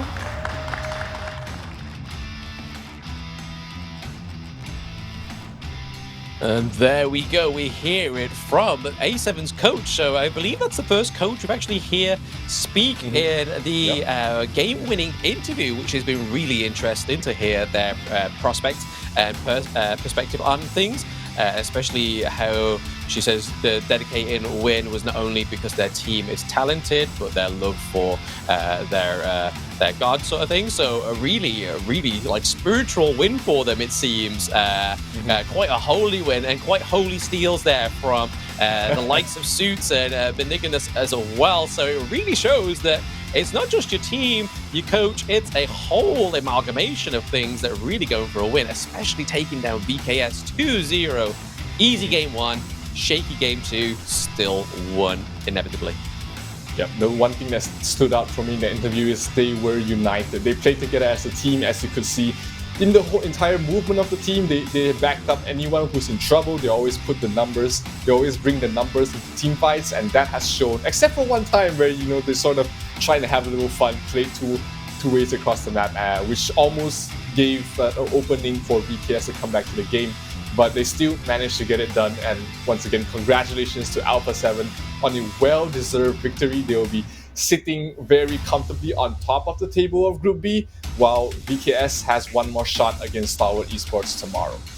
Absolutely, yeah. I'm super impressed with the team because I was honestly thinking that both of those game one and game 2, and even potential game 3, we were speaking about it all day that this could have been the best of 3 in its entirety. But looking there, it has been a clean stomp, 2-0 to BJK versus Major Pride. 2-0 to Stalwart Esports against Twisted Mind, and then the Brazilian brawler ended in not quite the brawl that we expected, but 2-0 to Alpha 7. So VKS either just doing, like I said in the match, a little bit of R&D, or they really did fear Alpha 7 being the Grim Reaper, with the only team that we've not heard from say, oh, we do fear them. But it's really speaking volumes now that the scrims and Alpha 7 being so strong in the scrims is an actual problem. But there is your current standings for it.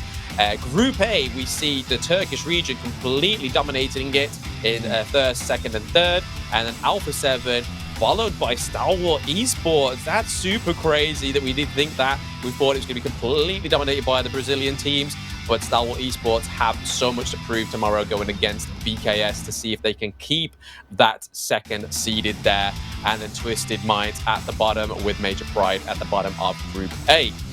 But we've spoke about this before, but I'll let you run through the matches tomorrow for me, Mr. Zero. Yep, the second seed decider in Group B will be found out after VKS takes on Stalwart Esports as our opening match at 3 p.m. Istanbul time tomorrow. Meanwhile, Alpha 7 will take up Twisted Minds, which is not going to be an important match for Alpha 7, more of an important match for Twisted Minds to avoid getting the 4th seed. And finally, the last game of the group stages, we have IWNRX facing up against Foot Chaos, another Turkish showdown. Foot Chaos already sitting very comfortably on top of the groups, but a win for IWNRX will be huge for themselves in order to avoid getting to the 3rd seed as well. They have a chance to fight for 2nd seed against Beşiktaş Esports, but it comes down to that match between against Foot Esports. Absolutely. I mean, like I said yesterday, time has been distorted because of the amount of 2-0 stomps today.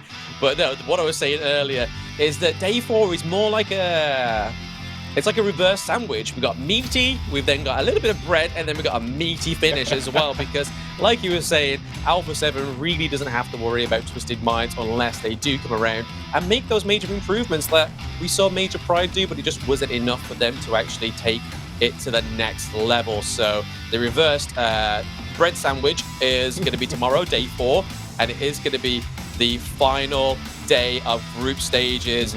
And me being Blam, super excited. Zero, do you have any closing words before we finish the stream? This has just been a amalgamation of everybody growing, all the teams being able to perform, and I can't wait for tomorrow's matches to begin. We have 3 more matches before the knockout stages, so let's get it done. Absolutely, it's been fantastic, guys. We hope you enjoyed. Take it easy, have a fantastic night. See you tomorrow at the same time. Bye now.